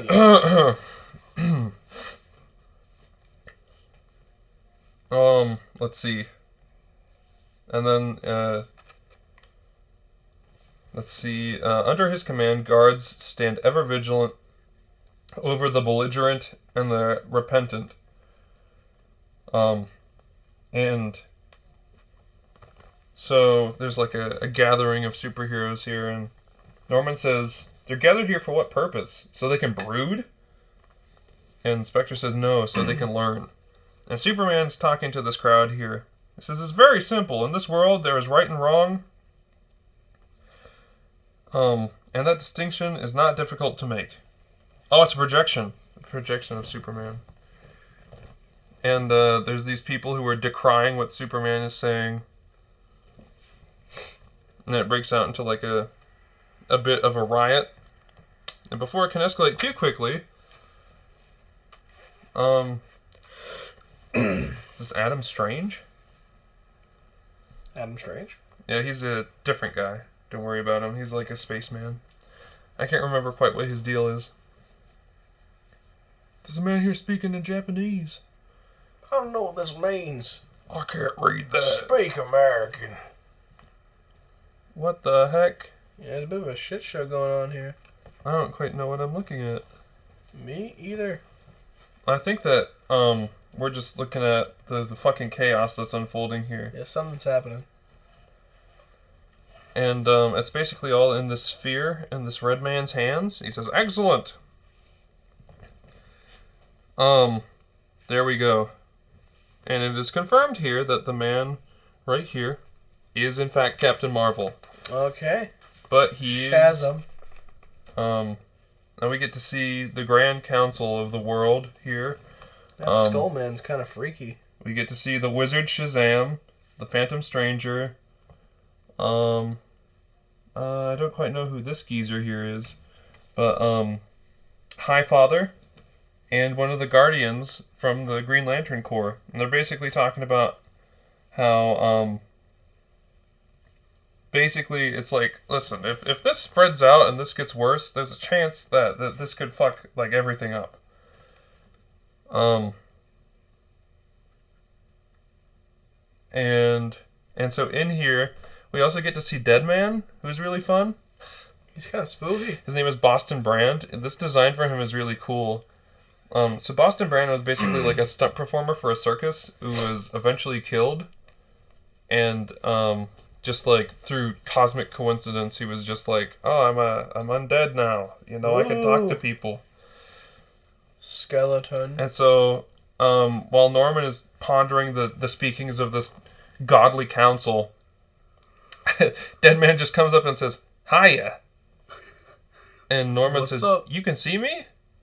And Boston says, "Even though I got no eyes. Pretty wild, huh? My name's Boston. I'm a ghost. Nice to meet you." And Norman says, "Is this your realm?" And he says, "Nah. I just enjoy bopping around the ethereal planes from time to time. I always like to travel. I used to be with the circus. I was a daredevil trapeze jockey. Now I'm an agent of a higher power. Can you imagine?" That's a strange character arc. Wait, who am I talking to? Of course you can. No offense, Padre. Pastor. And no, frankly, I can't imagine any part of this.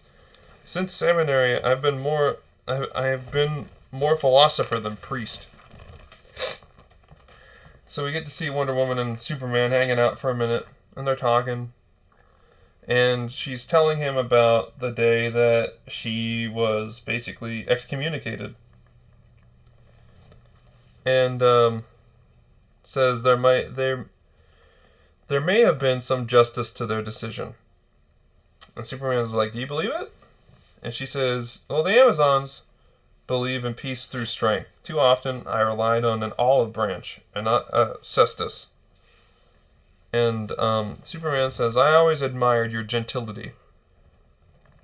And she says, "It didn't get the job done." And then they kind of go back and forth here. With Wonder Woman sort of like degrading herself and Superman saying, No, you did your best. Yeah, they're doing some nice little character development. And they're playing with the lasso, and they bring it in real close to the point where their hands are almost touching.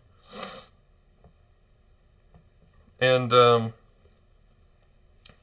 Superman's just like, "Listen, we got the power to save, basically, to save humanity." He says, "Only the weak succumb to brutality." And we're given another fucking image here of a whole bundle of shit crazy going on. superhuman chaos. Yeah, a lot more than I could understand. And we get to see here that it's Billy Batson who's watching these things. And he says, "Those things never happened." And Lex Luthor says, "But they could have. And really, that's the point, isn't it? Superhumans can do anything they please. They maim, they kill. They made the world a very ugly place.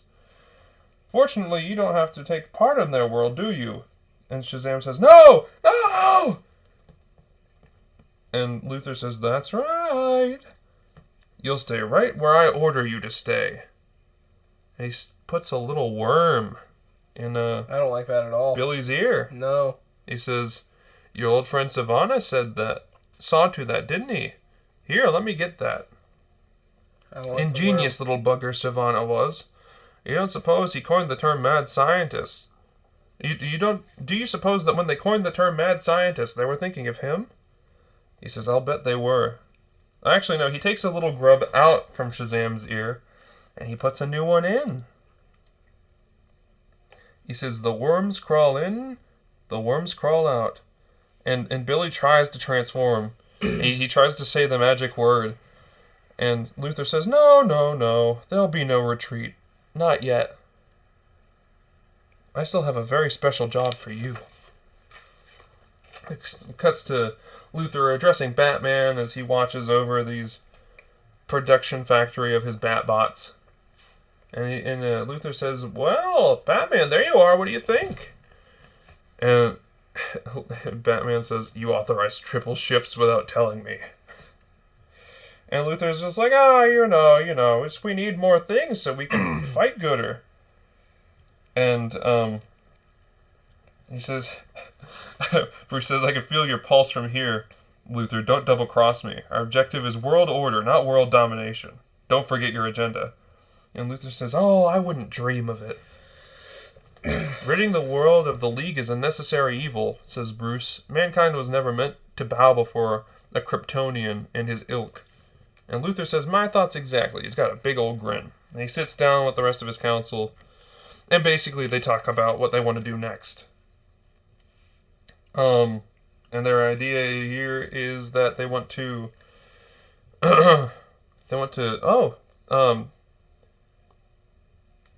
what we don't see, what they don't know at least, is that Martian Manhunter is here. Ooh. Under the guise of a normal person. And he's not... he's basically just like a shadow of his former self at this point. Some shit's been going on. Because he's a telepath. And he's losing sort of his faculties. It's like his powers have gotten to him. And we see he's reaching for this this cup here, but his hand kind of phases through it. Mm-hmm. Oh, wow, excuse me. But basically what their plan is to blow a big hole in their super prison. So then Superman will not have much of an opportunity to know what's going on. And from there, they will take down the Justice League. Okay. And so then it cuts to Superman. He says, Germany is all clear. And he goes through and runs the checks. And basically, the entire world is all good, all well and good. Oh, nice. And the Flash is just like, hold on a minute. Hold on, what's going on? I see someone. Yeah, something's going on. I see someone here. And he sees Norman. And Norman... the Flash rips Norman out from, like, the in-between and into normal space. Alright. And immediately Power Girl is like, who are you? Where are you from? Why are you here? And she goes to punch Norman, and Superman stops her. And he says, well... And he looks at the League for a minute, and he says, my name's Norman. I'm supposed to, And then, he sort of mumbles to himself for a second. And then, Dick in the background says, holy God! Word just came in from the Gulag. There's a riot going on. The prisoners have gone berserk. So basically, they don't really notice, but in the scuffle... Norman sort of gets returned to his limbo state. And, yeah, here he is. He fades out. And then, in the wake of this chaos, Wonder Woman and Superman go to talk to the UN Council. And they're basically just like, listen, okay, you have to, like, pacify these guys somehow, or we're gonna fucking bomb the whole place. Yeah. With you there. And so they're like, listen, we'll do our best. And they take off. And then we go to see Luthor and the gang. And they're just like, good news! The moment has begun for our final strike. This is basically giving the final pep talk here. And he says that Billy's role is by far the most important. Mm-hmm. And then Bruce punches Billy in the face. He says, "Hello, Billy." And before he can choke out the word Shazam, Bruce steps on his throat. And then, because they this whole time they thought he was Shazam, but it's just Billy. It's just Billy Batson, all grown up. And they're like, "What? This whole time we've been afraid of Billy Batson?" And Superman says, or Batman says, "I've suspected it for a while, but Martian Manhunter basically confirmed it. It seems that the two of them are in a bit of a conflict. Like the character of Captain Marvel and Billy Batson have a bit of a dissonance to them." Right. And then at this point, Bruce says basically, "Fuck you, Luthor. I was using you to do my own thing." And Luthor says, "What?" Yeah, very Batman. Yep, very Batman. That's quite Batman. And so with this, they take down Luthor and his gang, but Luthor manages to escape. Very Luthor. Yes. And Billy is eventually able to struggle Bruce off of him. And before he can finally get Billy under control, Billy is able to transform. And he takes off. He's a little skirt. He's just a little skirt. And Bruce is, "Damn it!" Gosh darn it. And he's like, "Oh, well, I mean, I guess we could still just do the best we can to take care of that and everything else going on." Yeah, just adding Shazam on top of that. It's pretty fun. And we get to see here Wonder Woman takes off some pieces of gear from the wall, and she puts them on, and Superman's just like, "Oh, I haven't seen you geared up like this in a long time." And Wonder Woman basically just like, "Well, we are going to war out there. Might as well have some good armor." Yeah. Superman picks up her sword, and he's like, "Well, I did always have a weakness for magic." A little bit of foreshadowing here. Mm-hmm. But they have the niceties. And she says, "Not all of us have heat vision." He's criticizing the use of her sword, and she says, "Not all of us have heat vision." Yeah, it's pretty fair. And so basically here, Superman's like, "Listen, we're not going to kill these guys, are we?" And Wonder Woman's like, "Well, I mean, I want to kill them. Yeah. We got to kill them somehow." And Superman's just like, "Listen, maybe..." He starts to sort of step back a little bit from, he's like, maybe I should have let people decide how this goes, and not just take the reins. But before he can fully finish that thought, they get an emergency communication from the Gulag, from the Green Lantern. And basically, all hell has broken loose.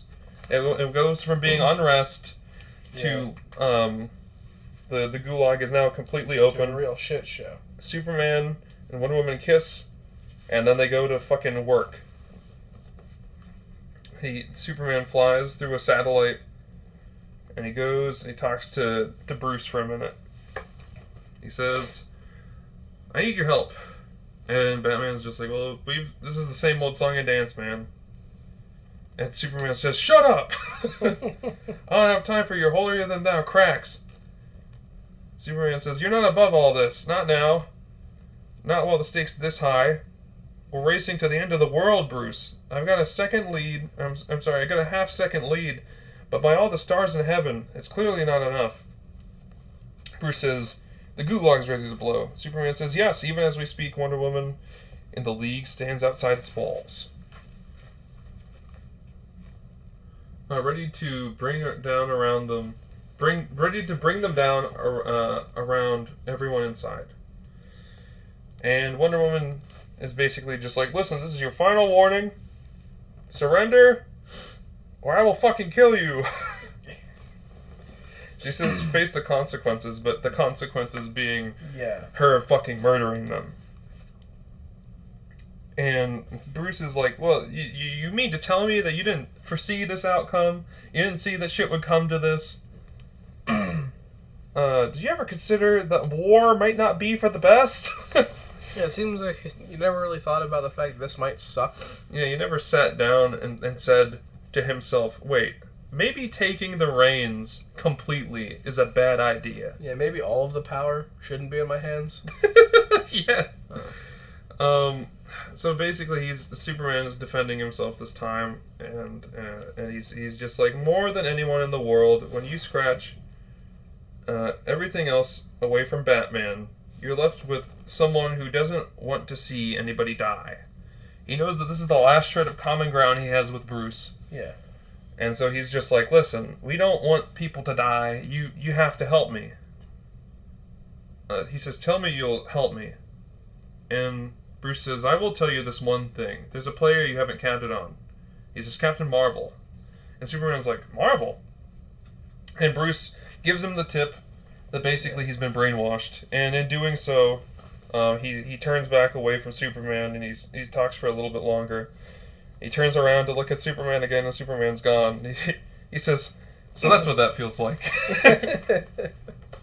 And we get to see Superman as he races to Kansas, and he sees the prison break. And fucking chaos, pandemonium. Crack kaboom. All hell is breaking loose. And before Superman can get there, a red streak slaps across him, and he lands in the dirt. And we get this full-page spread here. And it says, let's see, I want to read this whole line. And worst of all, I see the desperate hopes of one man who might yet stop it, turned to ash and cinders by a single bolt of lightning.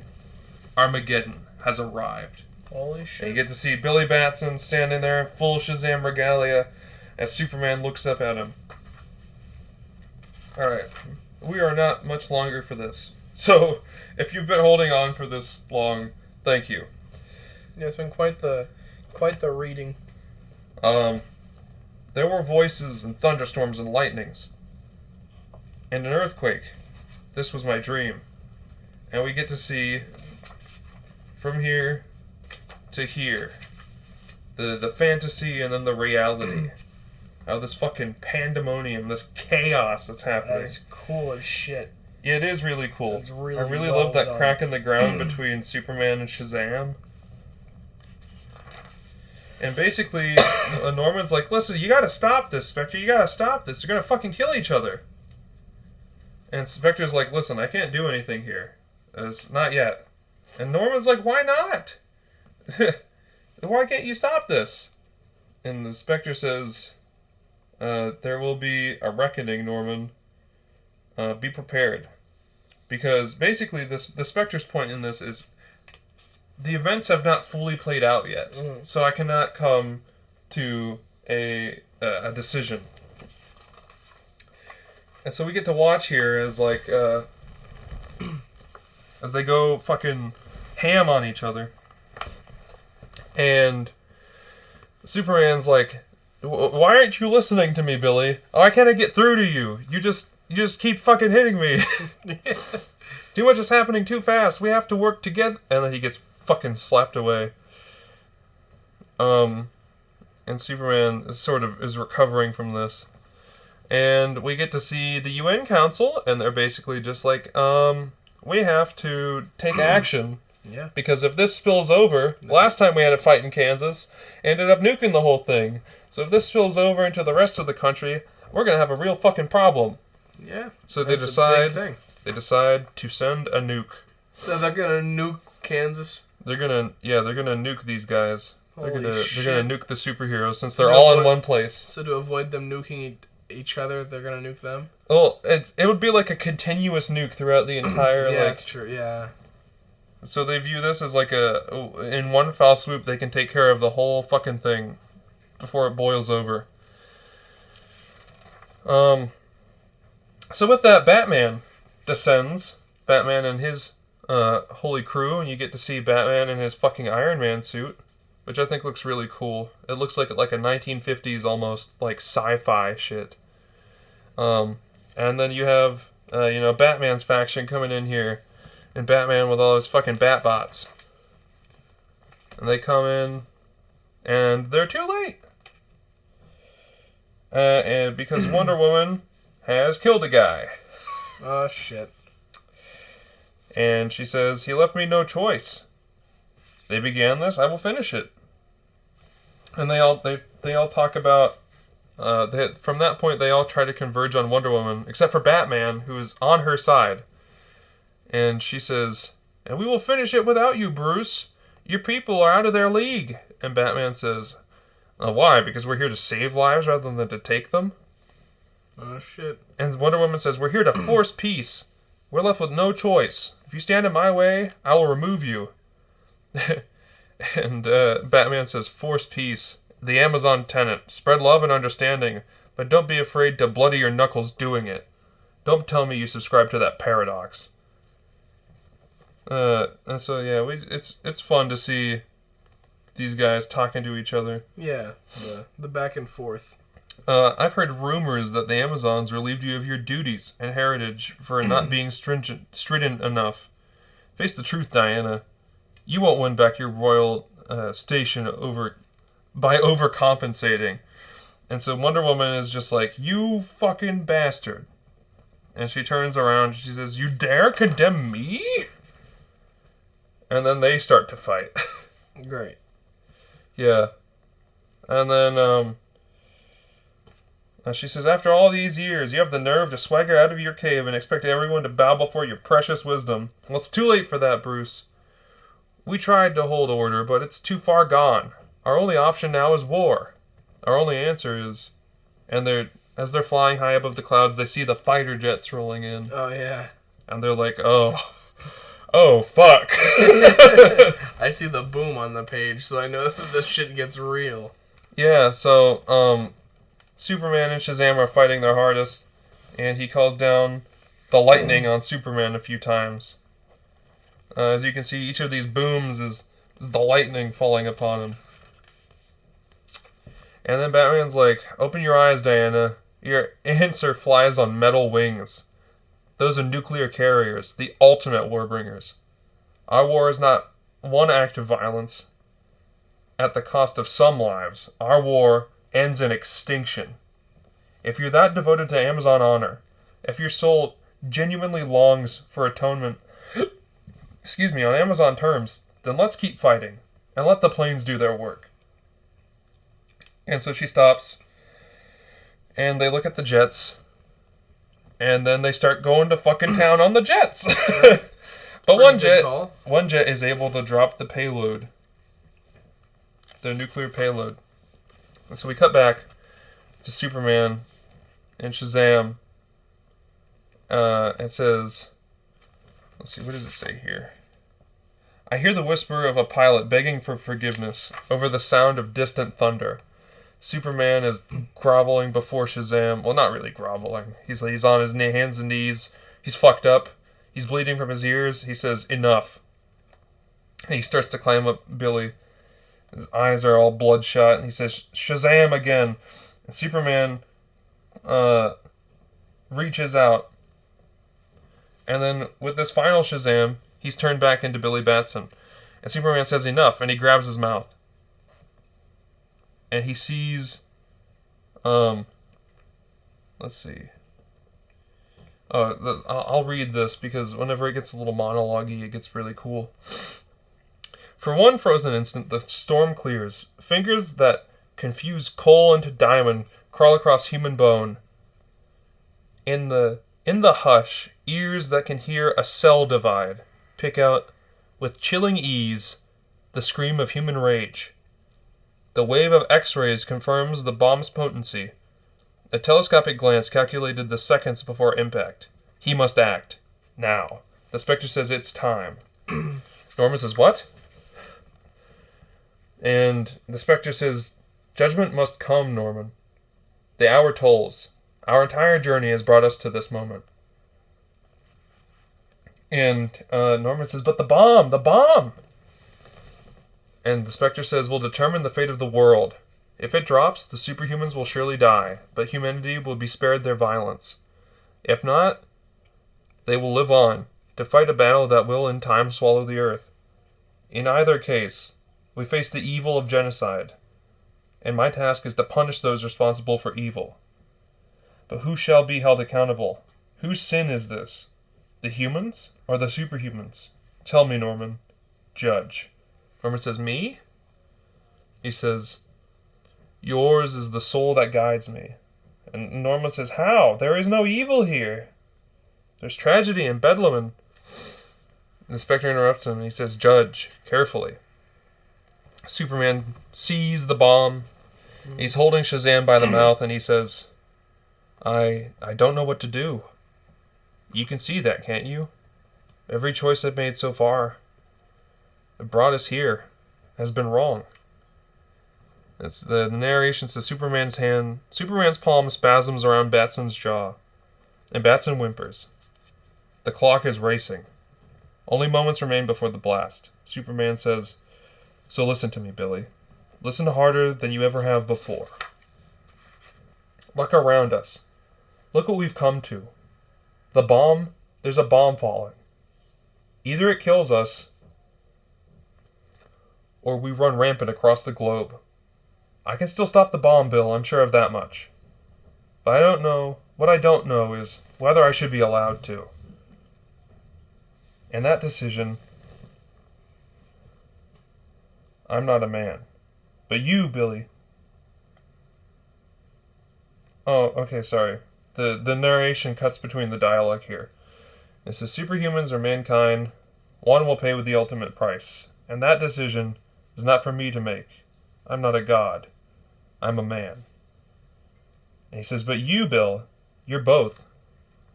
More than anyone who has ever existed, you know what it's like to walk both worlds. Only you can weigh their worth equally. Fight the brainwashing, Billy. You can let me go. Or with a word you can stop me. Do you understand the choice that can be made by you alone?" His tears answer for him. He says, "Then decide. Decide the world." Superman releases him, and he flies up, and says when he cries, and Billy whispers the word, Shazam. 7 thunders under their voices, and Shazam comes out from the mist, and he grabs Superman by the ankle and throws him back down. And it is Billy himself who goes up to the bomb, and he spams Shazam, striking it with lightning, detonating it in the air. There's a big haze, a big mushroom cloud, lightning all around. And the Spectre says, "Judgment." And through all the dust and ruin, we see Superman. And he raises up and he screams to the skies. And as the dust clears, this bones of thousands of superhumans litter the Kansas of what used to be the heart of America. Superman's eyes glow and he takes off. And Norman says, "Where?" And the Spectre basically says, well, almost certainly at this point to confront his human attackers. And he says, "Judgment has been passed. I'm no longer needed. Farewell, Norman McKay." And Norman says, "Farewell? Farewell? You think you brought me all this way just to watch people die? Think again. You want to confront evil? Get us the hell to the UN right now. You saw Superman. You saw an anger that could twist steel. If what happens next happens the only way it can, and you let it, that is evil." And the soldiers outside the UN building say, "God in heaven, he's gone berserk!" And everyone is screaming and running in terror as Superman is about to cave in the UN building. And the Spectre takes Norman McKay to the UN building and materializes himself to talk to Superman. And he says, "Clark, don't.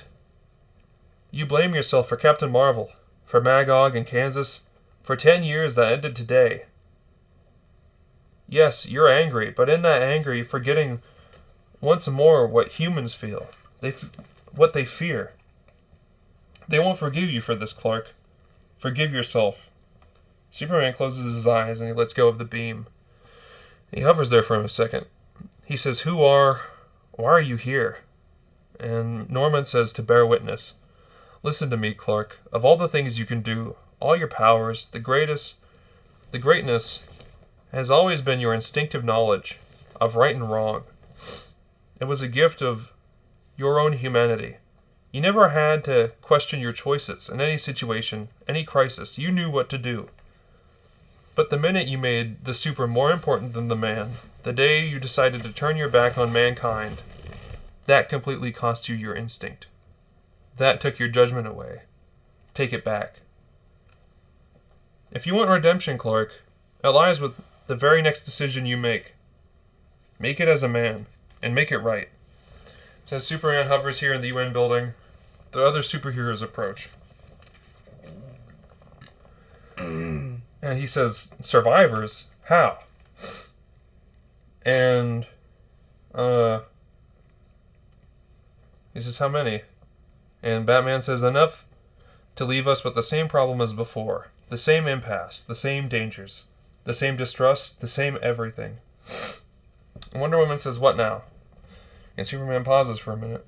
Let me take a drink. I mean, are you going towards... Yeah, the end is just like a few pages away. Now we put things right. Years ago, I swore to protect... years ago, I let those I swore to protect drive me away. We all did. And that was the day all of this began. And he basically talks to these people, and he realizes that the only way that they can move forward is together. And that all the decisions that they make here throughout will be made jointly. And they hang Shazam's cape from one of the flagpoles of the UN building as like a memorial to him. And then, it goes on. It talks about how Bruce put all of Luthor and his friends to work taking care, as like wet nurses, basically, taking care of the sick and the injured.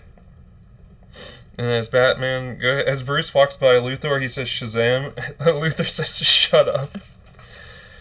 And then, it goes, bones are set, burns are salved, and wounds are mended. And we get to see Bruce talking to Dick right here, laid up. And across the sea, and Wonder Woman is allowed back into her people. Superman has a seat at the UN Council, and a large memorial is set for all the people who lost their lives in the ensuing conflict. And Wonder Woman brings him a gift. Gives Superman a gift as he finishes laying out the final gravestone. And it's a pair of glasses. The old glasses he hasn't worn in decades. And Superman takes upon a massive plow and starts to till the earth. And Norman talks to the Spectre, and he says, all sins have been exposed, Spectre. Tell me in the end who do you punish? Who is responsible for what happened? And the Spectre says, no one need suffer any further for the tragedies we have witnessed, Norman McKay. Do not mock me. And he says, I'm not. I'm just wondering. When you first appeared before me, you said you needed a human soul to be your anchor. And yet, you yourself were once an ordinary man. Tell me, what would his perspective have been? And then the Spectre takes off his veil, and he says, an excellent question. Be well, Norman. You've watched the Titans walk this earth, and you have kept stride. Perhaps you are more like them than you realize. You exist to give hope. And he leaves Norman at the church. Norman, with his renewed faith, is able to preach to his congregation to the best of his ability and says things he fully believes. And as he looks out to the congregation, he sees the Spectre there in his human form, sitting and listening. He says, "Grace be with you all. Amen." It says 1 year later, Clark and Diana walk into planet Krypton. And Superman is very concerned as he is confronted with another person wearing his visage. Yeah. And she says, Diana says, "Be nice, Clark." They talk for a minute. They sit down. They sit down with Bruce. And Bruce sits down with them. And they talk for a bit about what they want to eat. And as the Trinity sits here, a table over, they're out of ketchup. So the guy's just like, "Hey, can we use your ketchup?" And Bruce Wayne, Batman, hands him ketchup. Wow. Little does this guy know that these three ordinary-looking people are the world's greatest defenders. And so, Bruce says, "So I gather from your communique, whatever, that we have business." And so they talk for a little bit, and they cheers. And their server comes up, and they say, "Hi, I'm Robin." He says, "Oh, of course you are." And they talk about the food for a minute.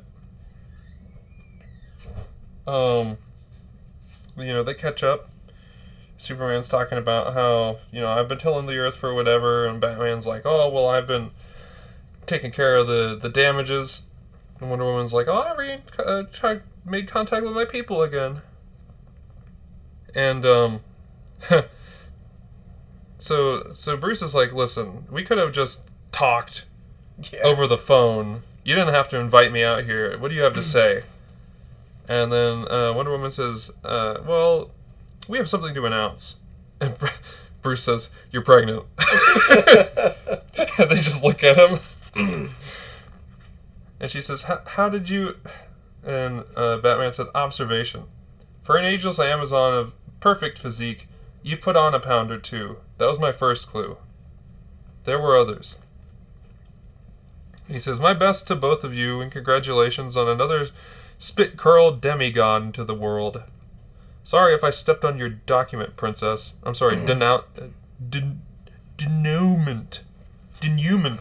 Whatever. It's fuck you, Bruce Wayne, and your big words."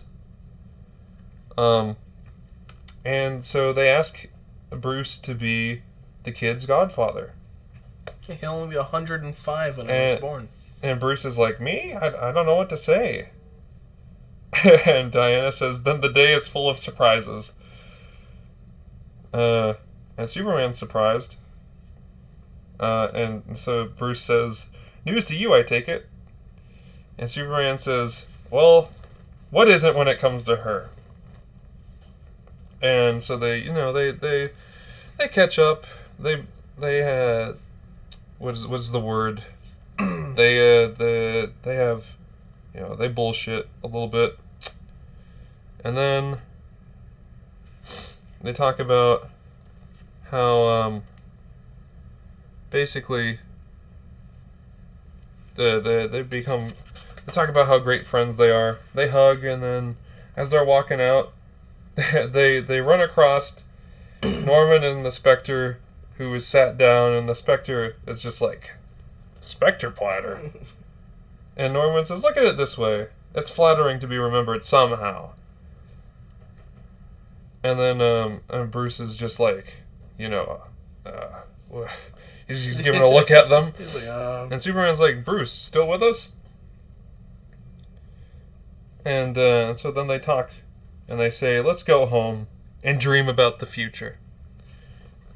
And then the whole rest of this book is bonus content. Holy shit. There was 1 second where I looked at it and I feared that was like the remainder of it. And that it was just this ungodly long story. 300, no, it's almost 400 pages of comic. No, it's only about half of that is the actual comic. That was a really nice story. I really liked the way that it worked out. And ended up on a very hopeful note after starting off in a very gloomy way. Like just how awful and depressing the world is. At the end, they're all talking. They're all hanging out. They're discussing things, and catching up, and they're gonna have a baby. And it's a very neat idea. I really liked it. Yeah, it's a lot of fun. And it's really good. This was a rather long episode. I think it's the longest one we've had. I think we had one that was just above an hour and a half, one just below hour and a half, one just above an hour, and now we're gonna have one a little above 2 hours. A little above 2 hours, maybe closer to a little under 2.5 hours. And it was fun. Yeah. I mean, granted, we're both a little under the weather at the moment. It was